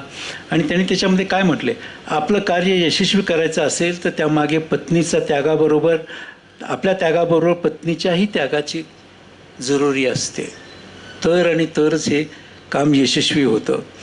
पंजाबराव देशमुखांना 1955 साली पत्र लिहिलेलं आहे, कोणत्याही कामाला माझ्या पत्नीचे सहकार्य मला मिळाले. आणि त्याच्यानंतर त्यांनी ओळ टाकली, तुमची पत्नी विमलाबाई आहे, त्यांचंही कार्य मोठं आहे, त्यांच्याकडून माझ्या पत्नीसाठी माझ्या पत्नीसाठी मला एक विशेष अभिप्राय पाहिजे. अण्णांनी जे आयुष्यात कधी कोणाकडे काही मागितलं नाही, पण आपल्या पत्नीकडनं पत्नीसाठी या अण्णांनी काहीतरी मागण्याची ही आयुष्यातनं पहिलीच ओळ आहे म्हटलं तरी चालेल तुम्हाला. 1952 आप्पासाहेबांना त्यांनी पत्र लिहिलं, 26/3/1926. आप्पासाहेब रयत शिक्षण संस्थेचं स्टोअर्स होतं. स्टोअर्स काही चालत नव्हतं. एक नोकर कमी करायचा होता. अण्णांचा मुलगा म्हणून आप्पासाहेब होते, दुसराही होते. ॲज ए पिता म्हणून मी तुला काढू शकत नाही. म्हणून त्यावेळी अण्णांनी एक छान सुंदर पत्र लिहिलं आहे. अब्राहम लिंकननं जसं लिहिलेलं पत्र आहे ना, त्या ताकदीचं हे पत्र अण्णांचं आहे तुम्हाला. पिता या नात्याने तुला मी जन्म देणे या पलीकडे मी काहीच केले नाही. एवढेच नव्हे तर तुझ्या मातेचा शेवटचा सौभाग्य अलंकार तोही मी हिरावून घेतला व तुझ्या मातेच्या जन्मभर सेवा करता करता त्यातच तिचा अंत झाला. तू त्यागी माता पिताचा पुत्र आहेस. तू स्वावलंबी हो. उद्या कदाचित मला काही झालं, माझ्या आजीलाही काही झालं, म्हणजे आईलाही काही झालं, तर त्याची जबाबदारीसुद्धा तू घे. आप्पासाहेबांच्यासाठी लिहिलेलं अण्णांचं जे पत्र जे आहे तुम्हाला, वहिनींचा किती मोठा त्याग त्यांनी आपल्या मुलाला सांगितलेला आहे तुम्हाला. ज्ञानदेव गोलप संस्थेचे पहिले विद्यार्थी इस्लामपूरला जाताना भेटले की ज्याच्यावर रयत शिक्षण संस्थेची सुरुवात झाली. त्या ज्ञानदेव गोलप नंतर ते आमदार झाले. मूक नायक बाबासाहेब आंबेडकरांच्याबरोबर काम केलं. मूक नायकचे संपादक झाले. प्रबोधनकार ठाकरेंच्या सातारोडच्या त्याच्यामध्ये ते प्रेस म्हणून काम केले गेले. जवळच्या अण्णांचे सहकारी राहिले. संस्थेचे पहिल्या मॅनेजिंग काउन्सिलचे ते सदस्यही होते. त्या माणसांना 1933 साली अण्णांनी खूप भावनापूर्वक पत्र लिहिलं. वहिनींच्या नंतर मी काय आहे, वहिनींच्या शिवाय मी काय आहे. आणि म्हणून अण्णांच्या जीवनामध्ये उत्तरार्धामध्ये कुठं ना कुठं तरी सातत्याने जाणवत होतं की आज वहिनी असत्यात तर, आज वहिनी असत्यात तरच. आणि वहिनींचं मोठेपण हे 5 वर्षाच्या कामाचं नाही आहे. तो त्याग केला त्याची किंमतही आपण तुम्ही करू शकत नाही. पण ती त्यागाची नाळ ही आजपर्यंत आपल्याकडे आहे रयतमध्ये. आणि रयतमध्ये आज 107 वर्ष आपण काम करतो. कोणत्याही कामाला कधी नाही म्हणत नाही आहे तुम्हाला. जणू काही प्रत्येकाने कुठं ना कुठं तरी आपण या प्रवाहातले आपण एक सामील झालेलो आहोत. ह्याचीसुद्धा आपली काहीतरी एक जबाबदारी आहे. कळत न कळत प्रत्येक सेवक आमचा या सिस्टीममध्ये काम करतो. आणि म्हणूनच आपण एवढे मोठे झालो. आणि म्हणूनच आज वहिनींच्या इथं काय. आणि सुदैवानं आता आम्ही काही दिवस आमच्या साताऱ्यातल्या 16 शाळांच्यामध्ये एक उपक्रम सुरू केलेला आहे तुम्हाला. आमचं राबकाळे शाळा आहे. किती जणांना माहिती आहे राबकाळे कोण आहे? तो एकाला तर माहिती आहे, ज्या माणसानं आयुष्य संस्थेसाठी खर्च केलं. जो माणूस मृत्यूच्या म्हणजे शेवटच्या घटकेला होता, त्या माणसानं जाताना रयत शिक्षणासाठी 10,000 रुपयाची FD केली. आणि डोळ्यात रयत शिक्षण संस्थेचं पुढं कसं होणार म्हणून पाणी आलं. ते रावसाहेब काळे, धनंजयराव गाडगिळांचे ते सासरे होते. या रयत शिक्षण संस्थेची ज्यांनी घटना लिहिली गेली, या रयत शिक्षण संस्थेचं पहिलं सिल्वर ज्युबिली ट्रेनिंग स्कूल आजचं महात्मा फुले सुरू केलं. तो माणूस कोण? हे माणसं. हमीद अली, एक कलेक्टर सातारला 33 ते 66 झालेल्या कलेक्टरांना या रयत शिक्षण संस्थेला मागायला ते दिलं गेलं.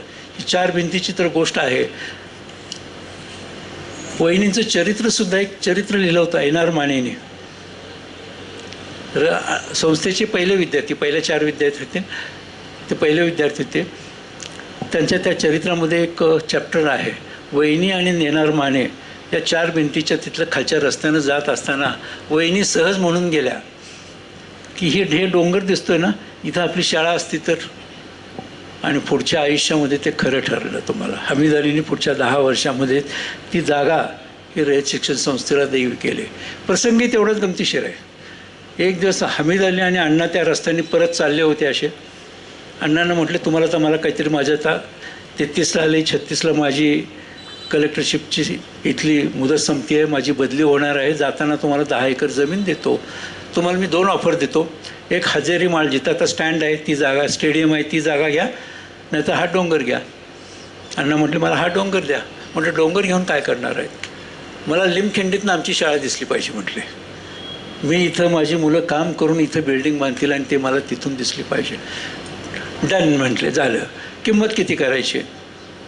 किंमत करता करता आणखीन एक 2 माणसं बसलं, वासुदेव बंड, वासुदेव भुरके, आणखीन एक मोमेडियन ग्रस्त, 2 जण चालले होते. त्यांना बोलवलं, तुम्ही साक्षीदार, ह्याचं हे अमुक अमुक ठरलेलं आहे, 200 रुपये तुमचे ह्याची हे ठरलेले. आता 200 रुपये तर कोणी द्यायचे? 2 मारवाडी भेटले, दोघांच्याकडनं भावाभावाकडनं 100-100 रुपये घेतले आणि ही 4 भिंतीची जागा आपल्याला मिळाली. सर, एक एक नियती असते तुम्हाला. तीच 4 भिंतीमध्ये आज आपलं संस्थेचं सेंट्रल ऑफिस आहे, अण्णांची समाधी आहे, अण्णांचं शेवटचं दर्शनसुद्धा आपण तिथंच घेतलं आम्ही. आणि या रयत शिक्षण संस्थेच्या या सगळ्या वाटचालीमध्ये केवळ अण्णा, केवळ वहिनी नव्हे, तर अनेकांचा एक प्रचंड सहभाग आहे. प्रत्येकाच्या मागं एक आहे, म्हणजे कथा आणि कथा म्हणून एवढं जरी म्हटलं तर एक कित्येक वर्षाचा कार्यक्रम होईल. जसे आता आपण मगाशी गाडगे गुरुजी म्हटले, हे समोर बसलेले, काही ओळख ना पाळख ना काही नाही, एक दिवस सहजपणे आले. आज बघतात हे आत्महत्याग्रस्त मुलं, ह्या आत्महत्याग्रस्त मुलांची प्रत्येकाची एक वेगळी कहाणी आहे. कोणीही इथनं डोळ्यातनं पाणी न येता बाहेरच जाऊ शकणार नाही, अशा पद्धतीचं आहे. आणि ते बघितलं, काम बघितलं आणि आल्याने 1 लाखाचा चेक फाडला त्या माणसाने. आणि त्या दिवसापासून गेली 7 वर्ष दरवर्षी देतं. कोणी मागायला गेलेलं नाही, कधी गुलाबाचं फूल मागितलं नाही. आणि आजच्या दिवसामध्ये 10 रुपये दिले तर फोटो माझा काढणार का, फेसबुकला पाठवणार का? या परिस्थितीत ही माणसं आहेत, सांगा मला. आणि आज आम्हाला कधी अडचण नाही आलेली, पंचनंतर कधीच अडचण नाही आली. आणि म्हणूनच वहिनींचं, अण्णांचं आणि रयत शिक्षण संस्थेसाठी काम करणारे जे हजारो हात आहेत, त्या सगळ्यांचं कुठं ना कुठं तरी त्यांचा जन्मदिवस असेल, त्याचा मृत्यूदिवस असेल, कुठं ना कुठं तरी त्याची एक जाणीव ठेवली पाहिजे. तर सर करा, कधी तुम्हाला नावही कधी ऐकलेलं नसेल, पण अण्णांच्या मागं शेवटची 10 वर्ष ज्या माणसानं वाढवली, तो माणूस हा तटकर. अण्णा जहांगीरमध्ये ॲडमिट झालं, बिल गमतीशीर गोष्ट सांगतात त्याच्यामध्ये. 1955ला अण्णांना हार्ट अटॅक आला, ॲडमिट करायचं ठरवलं. जहांगीरमध्ये वाडिया डॉक्टर होते. अण्णांनी पहिला प्रश्न कोणता विचारला? खोलीचं भाडं काय? 20 रुपये भाडं होतं. आता म्हटलं 20 रुपये भाडं आपल्या संस्थेला परवडणार का? मी नाही ॲडमिट होत. तडसरकर आले, 200 रुपयाचा चेक फाडला, त्यावेळी जाऊन ॲडमिट झाले. बाहेर आले विश्रांतीला, राधेश्याम अग्रवाल महाबळेश्वरला पाठवलं. राहा तिथं. अण्णा उठायचे, गोल्फ कोर्सला जाऊन बसायचे. अण्णांची पी ए म्हणायचे, अण्णा दररोज उठतं गोल्फ कोर्सला जातो, जाताना चणे फुटाणे खातो, कशासाठी? नाही म्हटले, तो राधेश्याम अग्रवाल आहे, मला दररोज 100 लोक भेटणार, त्यांच्या खाण्यापिण्याची त्याला कशाला त्रास द्यायचा? त्याच्यासाठी म्हणून आपण दुसऱ्याचा एकही नवीन पैसा मला नको. मालोजीराजेंनी गाडी देऊ केली, तडसरकरांनी गाडी देऊ केली, नाही घेतले. मग आमच्या सगळ्या सेवकांनी गाडी याच जागे BYF 5301 शिवरलेट गाडी जी कॅबिनेट मिनिस्टर वापरत होते, ती गाडी अण्णांना दिली गेली आणि त्या अण्णांनी घेतली. कंडिशन कोणती? माजी विद्यार्थ्यांनी त्याचा खर्च केला पाहिजे, ड्रायव्हरचा खर्च आणि पेट्रोलचा खर्च. नेहमीप्रमाणे आम्ही विसरलो. अण्णांनी गाडी किती वेळा परत करावी? 13 वेळा गाडी परत केली. मला संस्थेवर एकही नवीन पैसा खर्च पडता कामा नये. बघा कामाची उंची किती, सांगा मला या लोकांची. आणि म्हणून अण्णा, वहिनी, मामूलकर असू देत किंवा अण्णांच्या बरोबर इतकी माणसं काम केलेली आहेत, धनंजयराव गाडकर असू देत, राब काळे असू देत, बाणू नलवडे असू देत, रामभाऊ नलवडे असू देत, मुथा शेठजी असू देत, या सगळ्या मतांनी आयुष्य संपूर्ण रयत शिक्षण संस्थेसाठी काढलेलं आहे की आपण विचारही करू शकणार नाही तुम्हाला. आणि या सगळ्यांना कुठं ना कुठंतरी वर्षातून एकदा का होईना यांचं स्मरण केलं पाहिजे. म्हणून आपण 4 ऑक्टोबरला आपला बक्षीस समारंभ असतो की वेगवेगळ्या शिक्षकांचं, वेगवेगळ्या विभागाचं, आणि ज्यांच्या नावानं दिलं त्यांच्या नावाने आपण पुरस्कार घेतो, फोटो काढतो, पण ते कोण होते हे कधी आत्तापर्यंत विचार करून बघितलेलं नाही तुम्हाला. ती माणसं खूप मोठी आहेत तुम्हाला, आणि म्हणून त्यांना कुठं ना कुठंतरी आपलं स्मरण करणं गरजेचं आहे. आणि म्हणून एक वहिनींचा कार्यक्रम पूर्वी फार छोटा व्हायचा आमचा इथंच पलीकडच्याच बाजूला एक टेबल, आमची जुनी रिटायर्ड लाईफ मेंबर ही 5-25 मुलं. आणि त्याच्यानंतर मात्र आम्ही गेल्या 20 वर्षामध्ये हे बदलायचं ठरवलं. प्रत्येकाच्या मध्ये वहिनींचं नाव, अण्णांचं नाव, किंवा प्रत्येक शाळेमध्ये सुद्धा त्याचा जन्मदिवस किंवा मृत्यूचा दिवस हा मुलांच्यापर्यंत गेला पाहिजे. आणि हे रयत कल्चर हे पुढच्या पिढीपर्यंत आलं पाहिजे.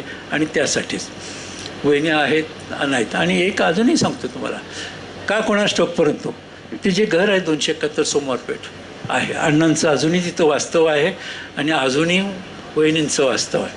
क्षणाक्षणाला जे जाणवतं खरं, आणि नाही ते घर सोडावंसं वाटत. आणि कुठं ना कुठं तरी त्या दोघांची सावली आजही आमच्या सर्व कर्मवीर कुटुंबियावर आहे.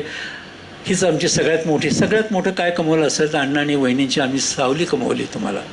आणि म्हणून केव्हाही हा दिवस आमच्या दृष्टीनं सगळ्यात मोठा असतो, भावनाच दिवस असतो की वहिनी, अण्णा मोठे होते, अण्णांना सगळं काही मिळालं, पण वहिनीच त्या माऊलीची आजच्या दिवशी प्रत्येकाने, या रयत सेवकांनी प्रत्येकाने आठवण काढली पाहिजे. असाच हा दिवस, आणि तोही चांगल्या पद्धतीनं आपण साजरा करूया. मी थोडंसं बराच वेळ बोललो, भावनात्मक झालो होतो, कारण वहिनींच्या बाबतीमध्ये आमच्या भावना खूप म्हणजे आणि खूपच वेगळ्या आहेत. धन्यवाद. आदरणीय डॉक्टर अनिल पाटील साहेब यांच्या अध्यक्षीय मनोगतानंतर संस्थेच्या उच्च शिक्षण विभागाचे सहसचिव सन्माननीय प्रिन्सिपल डॉक्टर शिवलिंग मेनकुतळे साहेब यांना मी विनंती करते, आपण सर्वांप्रती कृतज्ञता व्यक्त करावी. आभारासाठी प्रिन्सिपल डॉक्टर शिवलिंग मेनकुतळे. रयत माऊली सौ लक्ष्मीबाई भाऊराव पाटील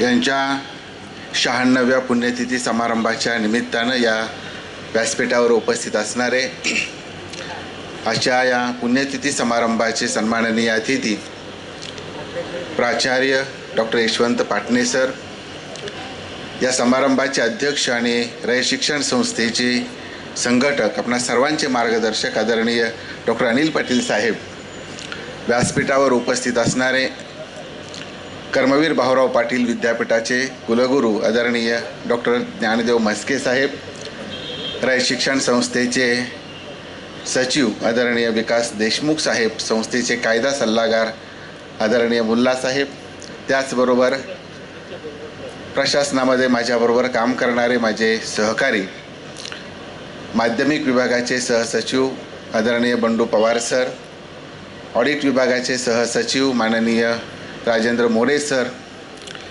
मध्य विभागाचे विभागीय अधिकारी Jagdale sir, Dabade sir, Nikam sir, समोर सर्व मान्यवर या ठिकाणी उपस्थित आहेत, संस्थेच्या जनरल बॉडीचे सदस्य, त्याचबरोबर सर्व शाखा प्रमुख, कर्मवीर कुटुंबीय आणि उपस्थित बंधू आणि भगिनींनो,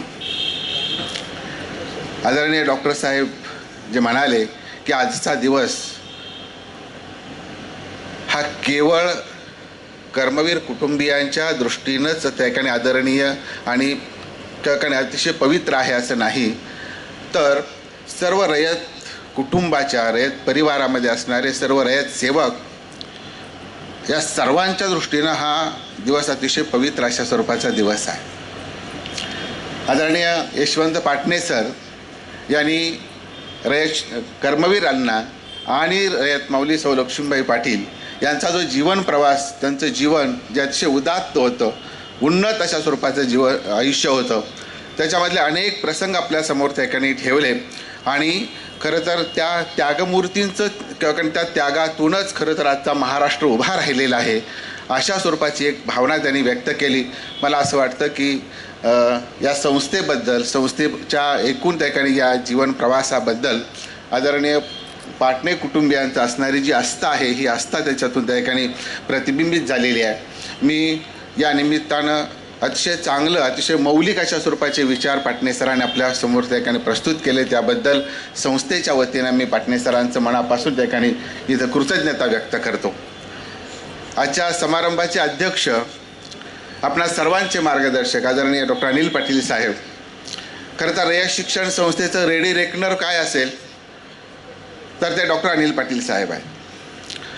मी आत्ता मुल्ला साहेबांशी सहज बोलत होतो, साहेब बोलत असताना की साहेबांनी अनेक प्रसंग त्या ठिकाणी आपल्या पुढं मांडले.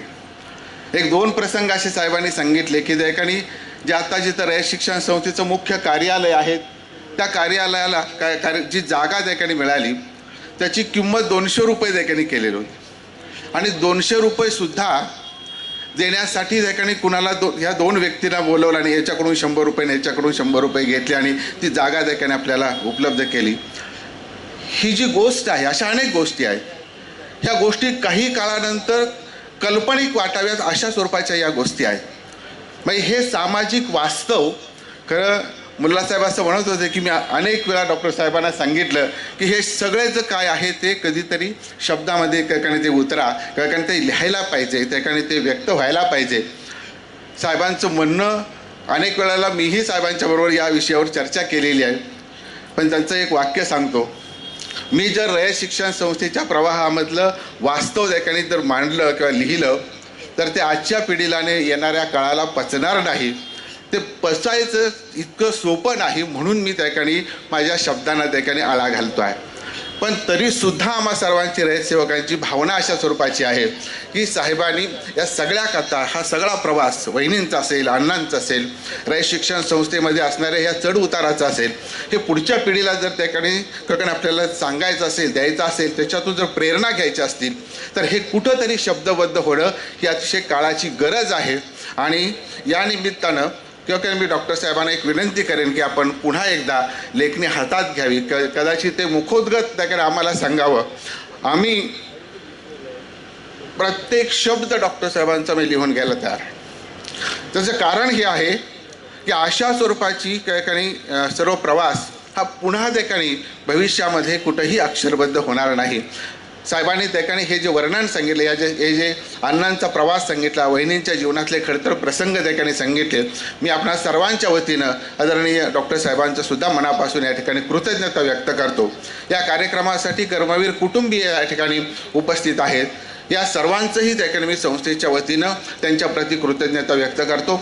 या व्यासपीठावर उपस्थित असणारे या कर्मवीर भाऊराव पाटील विद्यापीठाचे कुलगुरू आदरणीय डॉक्टर ज्ञानदेव मस्के साहेब या ठिकाणी उपस्थित आहेत. आदरणीय विकास देशमुख साहेब सचिव रयत शिक्षण संस्था हे या ठिकाणी उपस्थित आहेत. आणि या सगळ्या हा कार्यक्रम अतिशय व्यवस्थित आणि नियोजनबद्ध कसा त्या ठिकाणी होईल यासाठी काळजी घेतली आणि त्याप्रमाणे आम्हाला मार्गदर्शन केलं. त्यामुळं हा कार्यक्रम अतिशय आखीव रेखीव त्या ठिकाणी तो झाला. त्याचबरोबर व्यासपीठावर उपस्थित असणारे मोरे सर असतील, पवार सर असतील, मध्य विभागाचे विभागीय अधिकारी जगदाळे सर असतील, या पुढं समोर त्या ठिकाणी मोहिते साहेब आहेत, विश्वास काळे साहेब आहेत, प्रकाश गवळी साहेब आहेत, अच्युत गोडबोले साहेब आहेत, किंवा कदम सर त्या ठिकाणी या ठिकाणी उपस्थित आहेत, ज्यांनी कर्मवीर गीत गंधालीचा कार्यक्रम आपल्यापुढं सादर करून अण्णांचं आणि वहिनींचं जीवन त्या ठिकाणी आपल्यापुढे त्या ठिकाणी व्यक्त केलं. ते इथं त्या ठिकाणी संभाजी पाटील सर आहेत, सौभाग्यवती पाटील मॅडम आहेत, R.K. शिंदे सर आहेत, डोंगरे सर आहेत, सर्व शाखा प्रमुख आहेत. या सर्वांचं, याचबरोबर इथं उपस्थित असणारे सर्व रयत सेवक, विद्यार्थी, बंधू भगिनी, आपणा सर्वांचं रयत शिक्षण संस्थेच्या वतीनं मी या ठिकाणी कृतज्ञता व्यक्त करतो आणि अध्यक्षांच्या परवानगीनं हा कार्यक्रम संपला असं जाहीर करतो. जय हिंद, जय कर्मवीर.